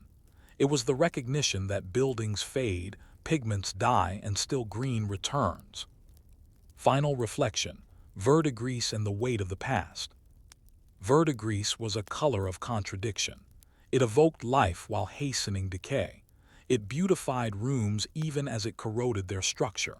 It echoed Ireland's reverence for land, even as it resisted its own survival. In the end, it was not simply a pigment, it was a philosophy. A fleeting brilliance, a reminder that the most powerful colors are those that don't last forever, but that linger in memory and imagination. Today, when we walk through the ruins of Irish castles, we rarely see green painted on the walls, but we feel it. In the ivy, the moss, the trembling ferns in a stairwell niche, verdigris has vanished, and yet it has never truly left. And so we ask, when the color fades but the meaning remains, has anything really been lost? Story 5. The role of indigo in Anglo-Saxon border forts. Before the Norman conquest reshaped the political and architectural landscape of England, there was an older world, a world of earthen ramparts, timber palisades, and rough-hewn fortifications built by Anglo-Saxon hands. And in that world, one color stood out: blue. But not the luxurious ultramarine of French chapels, nor the subtle blue glass of later stained windows. This was woad blue, a dull, sometimes grayish indigo extracted from a common plant, rubbed onto walls, cloth, and skin. In this first section, we enter the frontier world of Anglo-Saxon border forts, where paint was not for prestige, but for survival and identity. We'll explore how woad was used, how it shaped both space and psyche, and why blue, so rarely associated with ancient English architecture, might once have painted the threshold between life and death. What is woad? Woad Isatis tinctoria is a flowering plant native to parts of Europe and the British Isles. Its leaves, when fermented, yield a blue dye. Unlike ultramarine, which required transcontinental trade, woad was local. It could be grown, harvested, and processed in the same community that used it, making it one of the few accessible sources of blue for early medieval people in England. The process of producing woad dye was notoriously unpleasant. It involved fermenting the leaves in urine or similar alkaline mixtures to release indigetin, the blue-producing compound. The resulting sludge was then dried into cakes, which could be ground, dissolved, and applied as pigment. The blue produced by woad was far less stable or luminous than lapis-based paints, but it had staying power. It stained cloth, marked skin, and when mixed with limewash or animal glue could be applied to wooden walls or earthen interiors. It wasn't decorative. It was functional, symbolic, and at times almost sacred. Forts on the edge, blue at the borders. The Anglo-Saxon period, roughly the 5th to 11th centuries, saw frequent conflict between rival kingdoms, between invaders and defenders, between settlers and native populations. Forts along these contested zones, particularly in the north and west, were often built hastily, modified repeatedly, and occupied by people whose identities were as much local as they were political. In some of these border forts, places like Bamberg, Offa's Dyke, and early defensive positions in Mercia, archaeological surveys have revealed traces of blue residue on post holes, wooden beams, and daub-plastered walls. Though degraded, the color analysis suggests woad or similar plant-based dyes. These were not decorative flourishes. The pigment was often smeared, diluted, or mixed with soot, possibly applied as a protective coating or symbolic marker. In some contexts, the blue may have been used to define sacred or dangerous space entryways, thresholds, armory corners, or the interior of guard rooms. Some historians have speculated that the use of blue in such forts may have carried psychological intent, to signal belonging, to differentiate insiders from outsiders, or to invoke spiritual protection in places of danger. Woad and warfare, a painted identity. Much of our modern association between woad and warfare comes from Roman accounts of the Britons. Writers like Julius Caesar and Tacitus describe tribes in what is now Britain as painting themselves blue before battle, an image that persisted in popular imagination for centuries. Though these reports were likely exaggerated, the connection between woad and martial culture was real. Anglo-Saxon warriors, especially those in border regions, are believed to have used woad not only to dye clothing and shields, but in certain cases to mark their skin. These markings weren't permanent tattoos, but temporary stains applied before conflict, ritual gatherings, or acts of mourning. Blue became the color of confrontation, of readiness, of controlled savagery. In a society where survival was communal, and identity often tied to land and lineage, wearing the color of the land's plant was a powerful statement. Within forts, this symbolism extended to the architecture.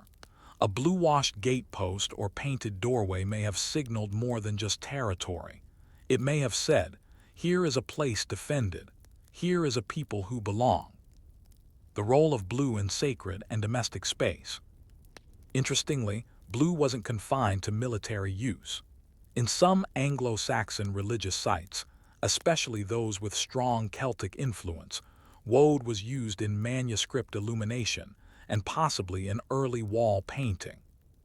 In domestic contexts, fragments of blue-painted pottery, cloth, and wall daub suggest that woad had a broader cultural role. It may have been applied in kitchens, birth rooms, or healing spaces not just as pigment, but as a form of folk medicine or spiritual safeguard. One early 10th century leech book, medical manual, includes a recipe for a blue salve made with woad and lard, used to ward off evil winds and fevers. Another source suggests that mothers sometimes painted small blue symbols near cradles or doorposts to protect infants from spirits. In these uses, blue was not a color of prestige or luxury. It was a color of defense against the physical and the unseen. The humble brilliance of woad. What makes woad so compelling isn't its beauty, it's its ubiquity. In an age when most pigments had to be bought or traded, woad was grown. It was part of the soil, the air, the cycle of seasons. To paint with woad was to paint with the land itself. It's easy to overlook the significance of this blue in our modern gaze, accustomed, as we are, to dazzling stained glass and golden icons. But in the dim wooden interiors of an Anglo-Saxon fort, a smear of woad might have been the brightest color seen in weeks. That color wasn't there to impress, it was there to declare. But what exactly was it declaring?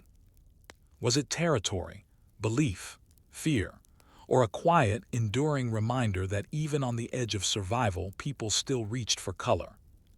We explored how woad, the plant-based blue pigment used throughout Anglo-Saxon England, was applied in practical, sacred, and symbolic ways within border fortifications. It was a pigment of proximity, to the land, to community, to identity. But in the volatile world of early medieval Britain, where allegiance was fragile and threat was constant, color also marked something more profound.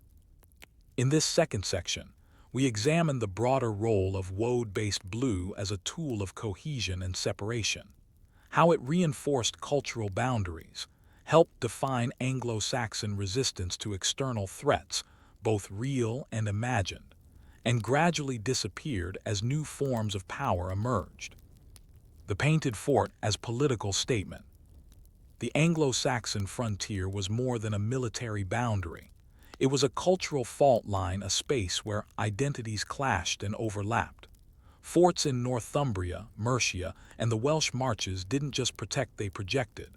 They signaled who lived there, what was defended, and how belonging was reinforced. Color was one such signal. Woad was widely available, familiar, and deeply tied to older traditions. Applying it to gateposts, doors, and interiors served as a kind of visible code, one readable not only by inhabitants but by visitors, allies, and enemies. Written sources are sparse, but archaeological context offers clues. In one excavation near the River Severn, a section of timber palisade was found to have traces of blue pigment at shoulder height repeated at regular intervals. While some have argued this was decorative, others suggest it marked a perimeter, or a zone of ritual transition, such as between common ground and sacred space. This kind of marking, repetitive, symbolic, difficult to mistake, suggests that color functioned as architecture. It didn't just beautify, it told you where you were and, perhaps more importantly, where you were not welcome. Community and the color of kinship. Within these frontier forts, life was communal. There were no private chambers in the modern sense. Families, warriors, and servants lived in proximity, bound together by shared labor, shared danger, and shared rituals. Color, particularly woad, likely played a role in that ritual cohesion. Just as battle markings may have been applied to the body, symbolic blue could have been painted onto shared walls, weapon racks, or altar niches. It was a unifying gesture, a sign of common purpose. One speculative but compelling interpretation comes from early Christianized Anglo-Saxon sites, where baptismal fonts, often simple stone basins, appear to have been washed in blue limewash. This may have been symbolic of purification, of entry into both a spiritual and social body. While no direct records confirm this practice, the presence of woad residue in small, contained architectural features suggests such use. Even clothing tells part of the story. Woad-dyed textiles, though prone to fading, were common among lower-ranking individuals. In border forts, where external threats loomed, the appearance of uniform color could have functioned much like a heraldic device, instilling pride, marking roles, blurring individual identity in favor of collective resolve. A color of opposition, resistance, and identity. If woad was a symbol of kinship within the fort, it was also a symbol of defiance beyond it. The Anglo-Saxon relationship with their neighbors was often fraught. Raids by Danes, Norsemen, and later Normans brought not just violence but cultural imposition. The painted bodies described in early chronicles, whether factual or mythologized, stood as an image of resistance. In the Anglo-Saxon Chronicle, descriptions of border skirmishes often emphasize landscape, weather, and the resilience of defenders, rarely their appearance.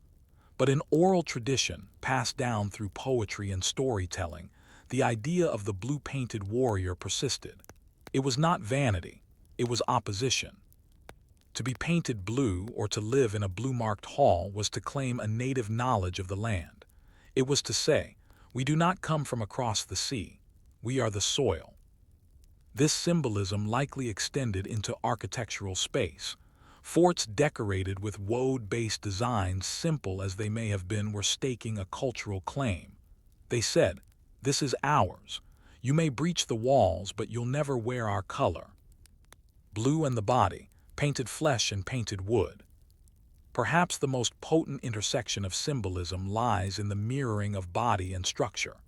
In border forts, where wood formed the skeleton of defense, and woad colored both shields and beams, the human body became an extension of the building and vice versa.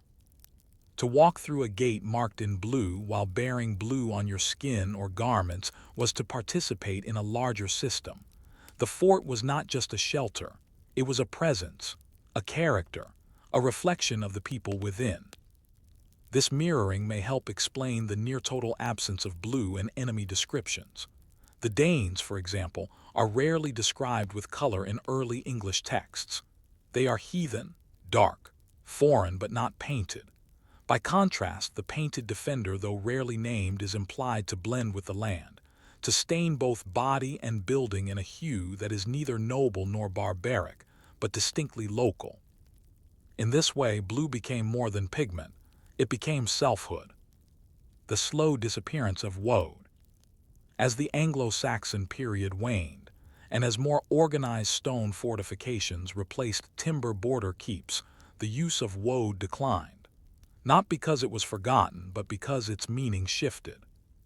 The rise of centralized kingship, imported pigments, and ecclesiastical architecture brought new palettes and new purposes.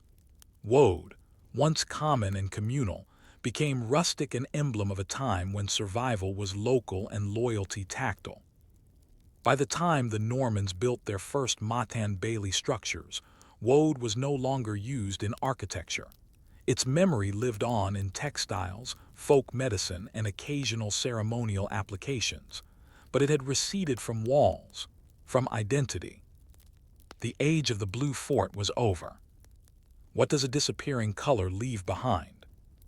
In silence, in soil, in the faint chemical residues on rotten timber, woad leaves behind more than a stain. It leaves behind a story. A story of communities that marked their world with what the land gave them. A story of identity worn on walls and skin. A story of color that wasn't beautiful but meant everything. And as we walk through England's surviving earthworks and forgotten palisades, we might ask, when color no longer survives, can we still feel what it meant?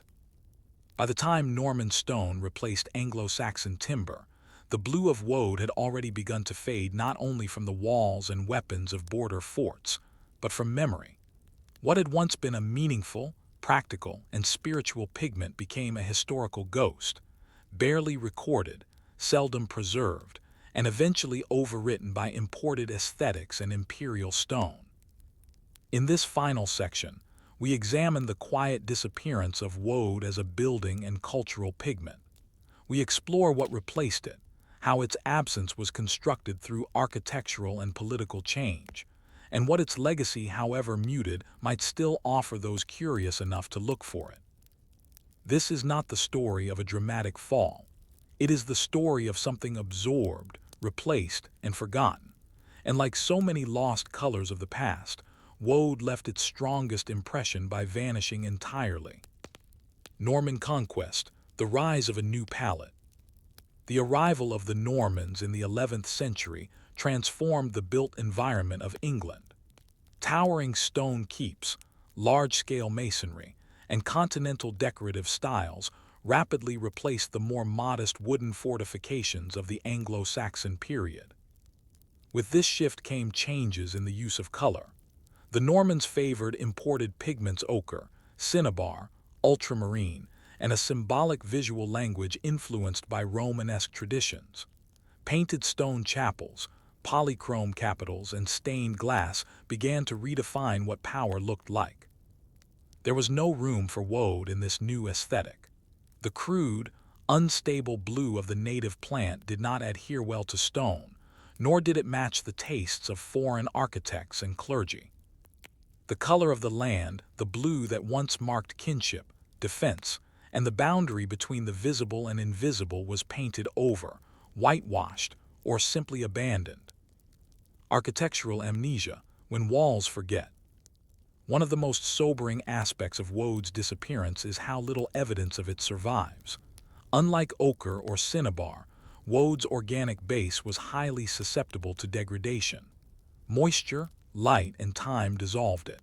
Without deliberate preservation, it faded completely, often leaving no trace behind. Compounding this was the nature of Anglo-Saxon construction. Forts were built largely of timber and earth materials that rarely survived the centuries unless buried or reinforced. The walls that once bore blue pigment were dismantled, repurposed, or left to rot. Even written accounts are silent. Most Anglo-Saxon chronicles and legal texts concern battles, lineage, or land, not paint. When colors are mentioned, they tend to appear in poetic or religious contexts. White as snow, red as blood, black as sin. Blue is rare, woad rarer still. It wasn't simply that woad was lost, it was that it was overwritten.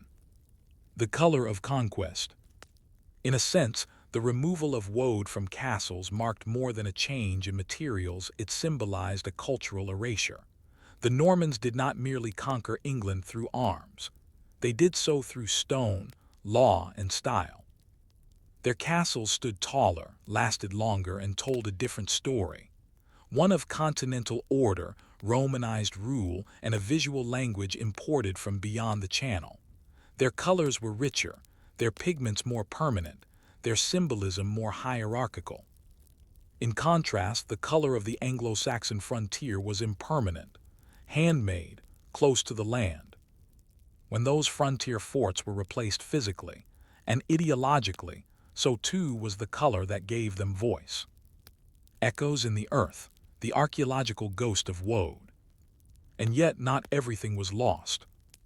In a few rare cases, traces of organic blue have been recovered from early medieval settlements, primarily through soil chemistry and residue analysis.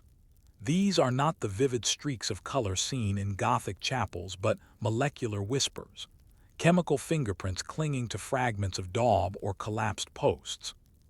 One such discovery occurred near Offa's Dyke, where a small Anglo-Saxon defensive structure yielded evidence of repeated exposure to plant-based dyes, likely woad near its interior threshold.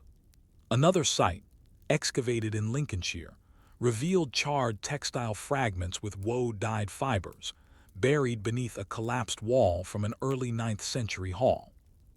These remnants don't recreate the visual world of the past, but they confirm it once existed. A world where blue was made, applied, and eventually erased one daubed wall at a time. The psychological legacy, color as memory. Perhaps the most enduring legacy of woad in Anglo-Saxon architecture lies not in pigment, but in the idea of color as belonging. In a time before mass production, before imported stone, before pigment was bought by weight or recipe, color was something made with the land. It required effort, trust, and time. To paint with woad was to choose participation in something local, something shared. It meant that even the walls of a crude frontier hall could be made sacred, that the space where you broke bread, said prayers, or took up arms could bear witness through hue. And though that blue is gone, it left behind a principal one that echoes faintly through England's surviving borderlands. That even the smallest fort in the harshest landscape could be beautiful because someone believed it was worth coloring. Final reflection, the blue that was meant to last. Woad was not a pigment of kings. It was not gilded, preserved, or revered. It was ordinary, functional, sometimes foul-smelling, but it told stories the way soil does with stains, with seasons, with silence. Its absence today is not just a loss of color, but a reminder that history's brightest pigments are always those that endure in galleries or cathedrals. Sometimes they're the ones that vanish completely, leaving us to wonder what was painted, what was seen, and what we chose not to remember. So we ask, when a people lose their color, do they also lose their voice? Story 6. Whitewashing and the monastic influence on castle interiors. In the shadow of conquest and consolidation, English castles underwent a transformation not just in their stone and structure, but in their interiors. Gone were the colored walls of border forts, the earthen hues of Anglo-Saxon timber keeps. In their place came something strikingly plain: whitewash. This was not a decision made by kings or commanders. It was a shift born in the abbey, in the cloister, and in the austere monastic orders whose architectural fingerprints spread quietly across Norman England. This is the story of how white came to dominate the interiors of castles, not as absence, but as ideology. In this first section, we trace the early adoption of limewash in Norman castle interiors, how it functioned, what it symbolized, and why it spread beyond the church and into the private halls of power. The arrival of stone and the need for coating. The Norman conquest in 1066 marked a seismic change in England's built environment. Stone replaced wood. Height and scale became expressions of dominance. Castles like the Tower of London, Rochester, and Colchester were not just fortifications, they were monuments. But stone, while imposing, was porous, drafty, and dark. Without treatment, interior surfaces gathered soot, moisture, and insects. To preserve these interiors and to make them more habitable, builders turned to a substance with ancient roots: lime. Limewash, a simple mixture of slaked lime and water, was both a sealant and a sanitizer. When applied to stone, it penetrated the surface, hardened through carbonation, and left behind a clean, matte finish. Its high alkalinity discouraged mold, bacteria, and pests. Though practical, limewash did something else. It whitened everything it touched. Monastic influence, cleanliness as holiness.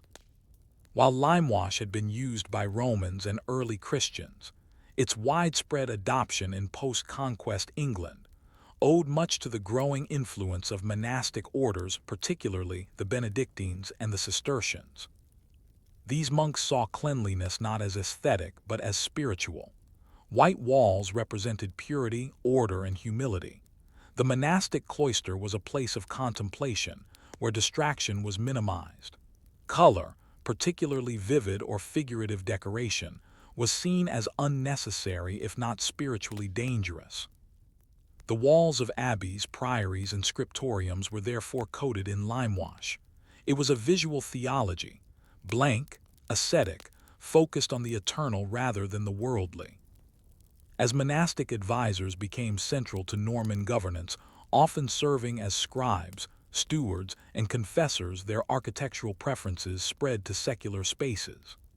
Castle interiors, particularly private chapels, great halls, and family quarters, began to reflect this whitewashed aesthetic. White as power, the aesthetic of control. It's tempting to see the spread of limewash purely as monastic piety, but it also served a political function. White walls imposed order. In a newly conquered land, whitewashing castle interiors symbolized not just cleanliness but dominion. Anglo-Saxon visual culture, with its wood-carved saints and painted beams, was swept away, literally covered. By coating the interiors in brilliant white, Norman lords visually aligned themselves with Rome, with the Church, and with divine authority. Their great halls became sanctified spaces, not unlike the chapels attached to them. In places like Durham, Winchester, and Norwich, the earliest surviving stone keeps exhibit remnants of white lime plaster under later modifications. In some cases, this coating extended across ceilings, stairwells, and even armories. The message was subtle but unmistakable. Within these walls, the world was reordered. Practical considerations: light, cost, and maintenance. There were also practical reasons for the shift. Early Norman keeps had few windows and relied on torches, hearths, and narrow arrow slits for light. White limewash dramatically increased interior brightness, reflecting candlelight and fire in ways that raw stone could not. Limewash was also cheap and abundant. Made from limestone and quicklime, it could be prepared on-site and reapplied regularly. While colored pigments like vermilion or malachite were expensive and required binders, limewash was utilitarian. It suited the rhythms of medieval maintenance. In addition, its ease of use allowed for seasonal or ceremonial recoating. A castle might be freshly limewashed for the arrival of a noble guest, a feast, or a religious observance. Thus, the blank walls were not always static. They could be refreshed, renewed, and temporarily decorated with banners, tapestries, or even painted stencils, then returned to white when the occasion passed. The erasure of color, a cultural shift. The use of limewash in castle interiors also contributed to the slow erosion of local visual traditions. Painted motifs, native patterns, and even carved decorations were often concealed under layers of white. In some cases, this was deliberate. A post-conquest chapel in Yorkshire shows signs of decorative plaster being scraped, then recoated in white, likely under ecclesiastical orders. Elsewhere, Anglo-Saxon cross motifs and interlace carvings were obscured under monastic instruction. White did not simply represent purity, it represented a cultural reset. This whitewashing, both literal and ideological, allowed Norman lords to assert a clean break from the past. The castle, now a seat of centralized authority, no longer bore the marks of regional expression. It was uniform. It was blank. It was theirs. An emptiness that wasn't empty. And yet within this whiteness, something lingered. The echoes of past colors, the shadows of erased symbols, the faint memory of pigment that once told a story. Many castles retained hidden niches, carved shelves, or faded wall lines suggesting former decoration. Some great halls included stenciled borders, patterns made with charcoal and limewash rather than color. These were compromises, ways to maintain visual interest without violating the monastic preference for restraint. In this way, whitewash didn't eliminate decoration, it transformed it, from bold to subtle, from visible to implied, from worldly to sacred. A wall was no longer a surface for storytelling, it was a surface for silence. But what did they see? As we step into the hushed, echoing chambers of early Norman castles, it's tempting to see blankness. But to the people who lived there, these whitewashed walls were not empty. They were alive with light, with ritual, with meaning. They were reminders of a higher order of God, of king, of conquest. They were canvases, not for art but for thought. But what did it feel like to stand inside such a space? To be surrounded by white, not by choice but by mandate? And if a wall can be made silent, what stories did it bury beneath its ash-white skin? We examine how limewash, spurred by monastic sensibilities and Norman authority, came to dominate castle interiors following the conquest. These newly whitewashed spaces were not just hygienic or practical, they were visual statements of order, submission, and permanence. In this section, we move beyond function and theology to explore the psychological, social, and even strategic dimensions of white interior spaces. How did people experience these rooms? What did whiteness signal to a visitor, a servant, or a prisoner? And how did this subtle pigment influence the structure of memory and authority in medieval society? As we peel back the quiet layers of whitewash, we find that these interiors weren't blank at all, they were coded. The psychology of white: cleanliness, silence, control. We must remember that in medieval society, color had weight. Red bled into associations with martyrdom and blood. Green was connected to fertility and chaos. Gold signified divinity and eternal light. White then had a dual nature. On one hand, it was pure, clean, monastic, untouched. On the other, it was void, empty, lifeless, cold. For the inhabitants of Norman castles, especially those in monastic or quasi-monastic service, scribes, chaplains, stewards, whitewashed walls conveyed not comfort but vigilance. The absence of distraction meant the presence of judgment. Blank walls were not meant for idleness. They were meant to focus the mind and discipline the senses. In the Lord's chamber or chapel, whiteness became performative. It reflected light from candles and hearths back onto the body, illuminating both status and sin. Guests could not avoid being seen. Their shadows moved against the walls. Their gestures echoed. In the absence of decoration, they became the only thing to observe. This austere backdrop reinforced hierarchy. You were not meant to leave your mark. Social implications: who decorated, who did not. Whitewashed spaces drew lines not just between sacred and profane, but between social classes. Nobles and clergy had the means to decorate over whitewash when occasion demanded. For a feast, a wedding, or a royal visit, temporary hangings and painted fabrics were brought out. Heraldic symbols might be chalked or even stenciled in ochre, but these were removable, transient, always subordinate to the base layer of white. In contrast, lower status areas, kitchens, servant corridors, prison cells were often left in perpetual whitewash, sometimes patched, sometimes flacking, but never enhanced. These were spaces not meant to be seen in the social sense. Even in military architecture such as guardhouses or gate towers, whitewash played a role in visual and emotional regulation. Soldiers who lived among blank walls were trained not just in arms but in discipline. The walls said nothing, and in their silence they commanded obedience. A canvas for control, surveillance, and subtlety. The visual simplicity of limewashed walls also lent itself to early methods of surveillance. In halls where servants were expected to stand silently for hours, a decorated wall might tempt wandering eyes. In contrast, a whitewashed expanse kept attention forward on the Lord, the altar, or the authority figure seated in power. Moreover, the reflective quality of limewash made even small sources of light stretch across a room.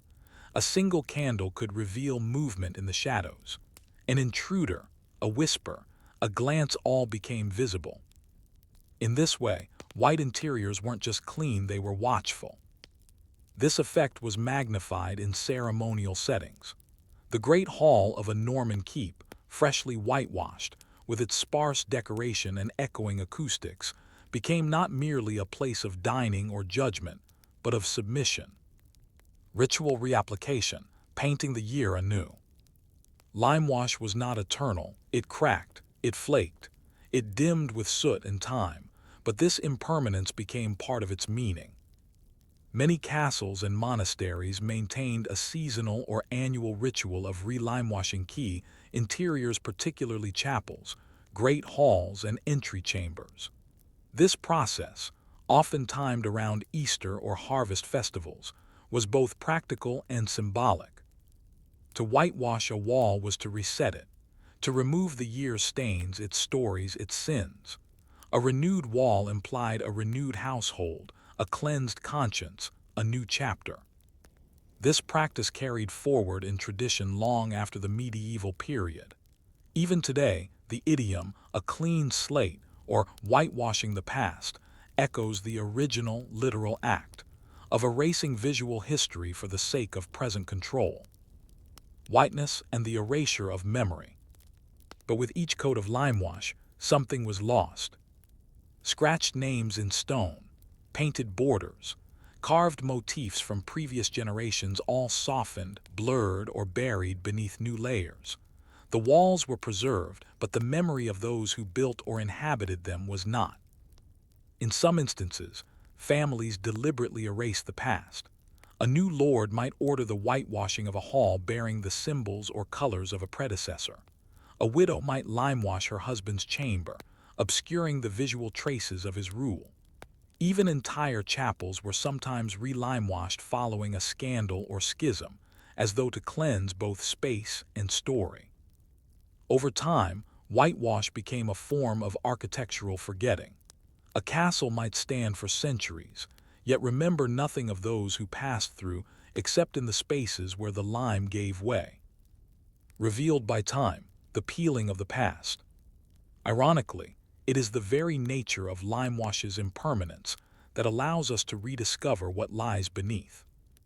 In castles such as Dover, Rochester, and Chepstow, peeling layers of whitewash have revealed hidden wall paintings, stenciled borders, and inscribed prayers faint, faded, but still present. These discoveries often go unnoticed, dismissed as doodles or traces. Yet they remind us that even in the age of blank interiors, people still sought to leave their mark. Sometimes these marks were sacred, a Kairos symbol, a Marian invocation. Other times they were profane, a game board scratched into a windowsill or a carved figure tucked beneath a stair. All of them shared one thing: they were covered, not destroyed, just concealed. And now, centuries later, as conservators peel away the lime, the stories begin to return. What remains when nothing remains? To stand inside a whitewashed medieval chamber today is to feel time compressed. The walls are clean but old. The air is still but resonant. You may see nothing, just an expanse of pale, matte silence. But beneath it, hidden in lime and lath, are layers of memory, erased names, repainted feasts, overwritten prayers. Whitewash, for all its purity, was never truly blank. It was a statement. It was a covering. And it invites the question: when we coat our history in silence, are we preserving it or burying it alive? In the previous sections, we examine how limewash emerged in Norman castles as a practical solution and evolved into a cultural and spiritual statement. It reshaped interiors into spaces of purity, authority, and control, covering old symbols, quieting the past. But what happened as the centuries wore on? As England transitioned from feudalism to early modernity, did the whitewashed wall remain, or did color return? In this final section, we follow the quiet persistence of whitewash from medieval strongholds through Tudor palaces, Georgian manors, and even into modern preservation, tracing how a pigment so plain became the architectural background of memory itself. This is the story of a blank wall that endured not because it was beautiful, but because it was easy to forget. Whitewash in the late medieval period, from castle to court. By the 13th and 14th centuries, castles were becoming less about military defense and more about aristocratic life. Moats were widened more for display than for war. Towers became residential wings.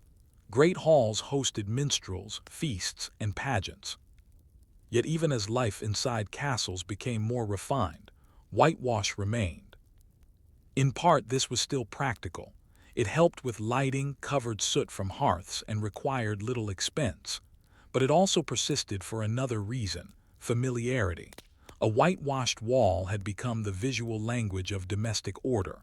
To whitewash was to civilize. Even when wealthy nobles began commissioning frescoes, tapestries, and imported pigments, they rarely painted the entire wall. Instead, decoration was framed, placed in alcoves, bordered with patterns, or set above head height. The majority of the surface remained white. Color was decoration, white was structure. The Tudor era, when color reappeared quietly. The rise of the Tudors in the 16th century brought a burst of color and flamboyance to English interiors. Henry VII's palaces boasted painted ceilings, stained glass, and heraldic displays in every chamber.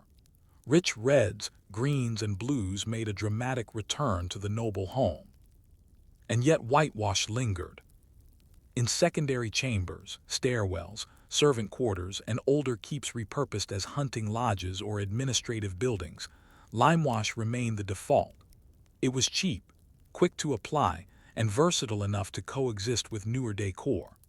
Walls might be half-paneled with wood and lime-washed above, or decorated with stenciled patterns using charcoal or soot atop the white surface. Moreover, whitewash still carried monastic echoes. Even as Henry dismantled monasteries, he preserved the aesthetic in some spaces, especially chapels. Here, white walls were now part of Anglican austerity. The theology had changed, but the color remained. Georgian restraint, the blank wall as aesthetic. In the 18th century, a curious reversal occurred. Whitewash, once a mark of simplicity and piety, became a design statement. Georgian architects embraced symmetry, order, and neoclassicism. Plaster walls, often lime-based, were deliberately painted in pale shades: white, cream, and stone. The decorative friezes and ornate cornices were often left in white to emphasize relief and shadow. In this context, whiteness wasn't a lack of imagination, it was sophistication. This echoed the old monastic ideal of purity, but through a new lens: Enlightenment rationality. Clean walls meant reason. They projected refinement and mental clarity. As such, the white interior migrated from castle chapel to townhouse salon. And still, the material remained largely the same: lime-based coatings over stone or plaster. Modern whitewash: heritage, restoration, and misunderstanding. Today, many medieval sites have been restored in ways that erase whitewash, ironically in an effort to make history more visible.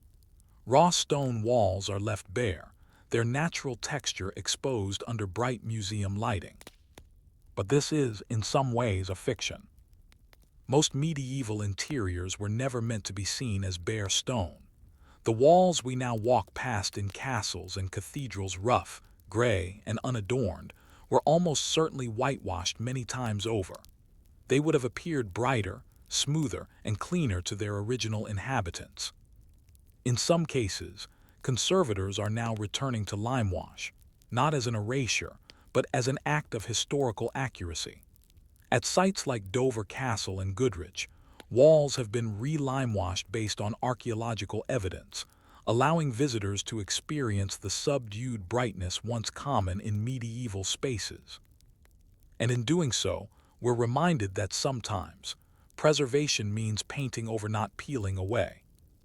The whitewash within: memory, silence, and the architecture of forgetting.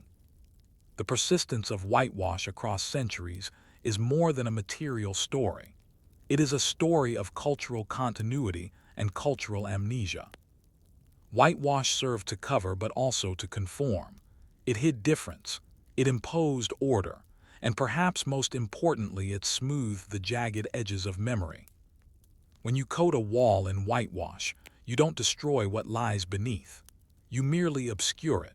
This made it a powerful tool not only for hygiene or aesthetic, but for political and personal reinvention. A new regime, a remarried noble, a disgraced son, all could be literally and figuratively painted over.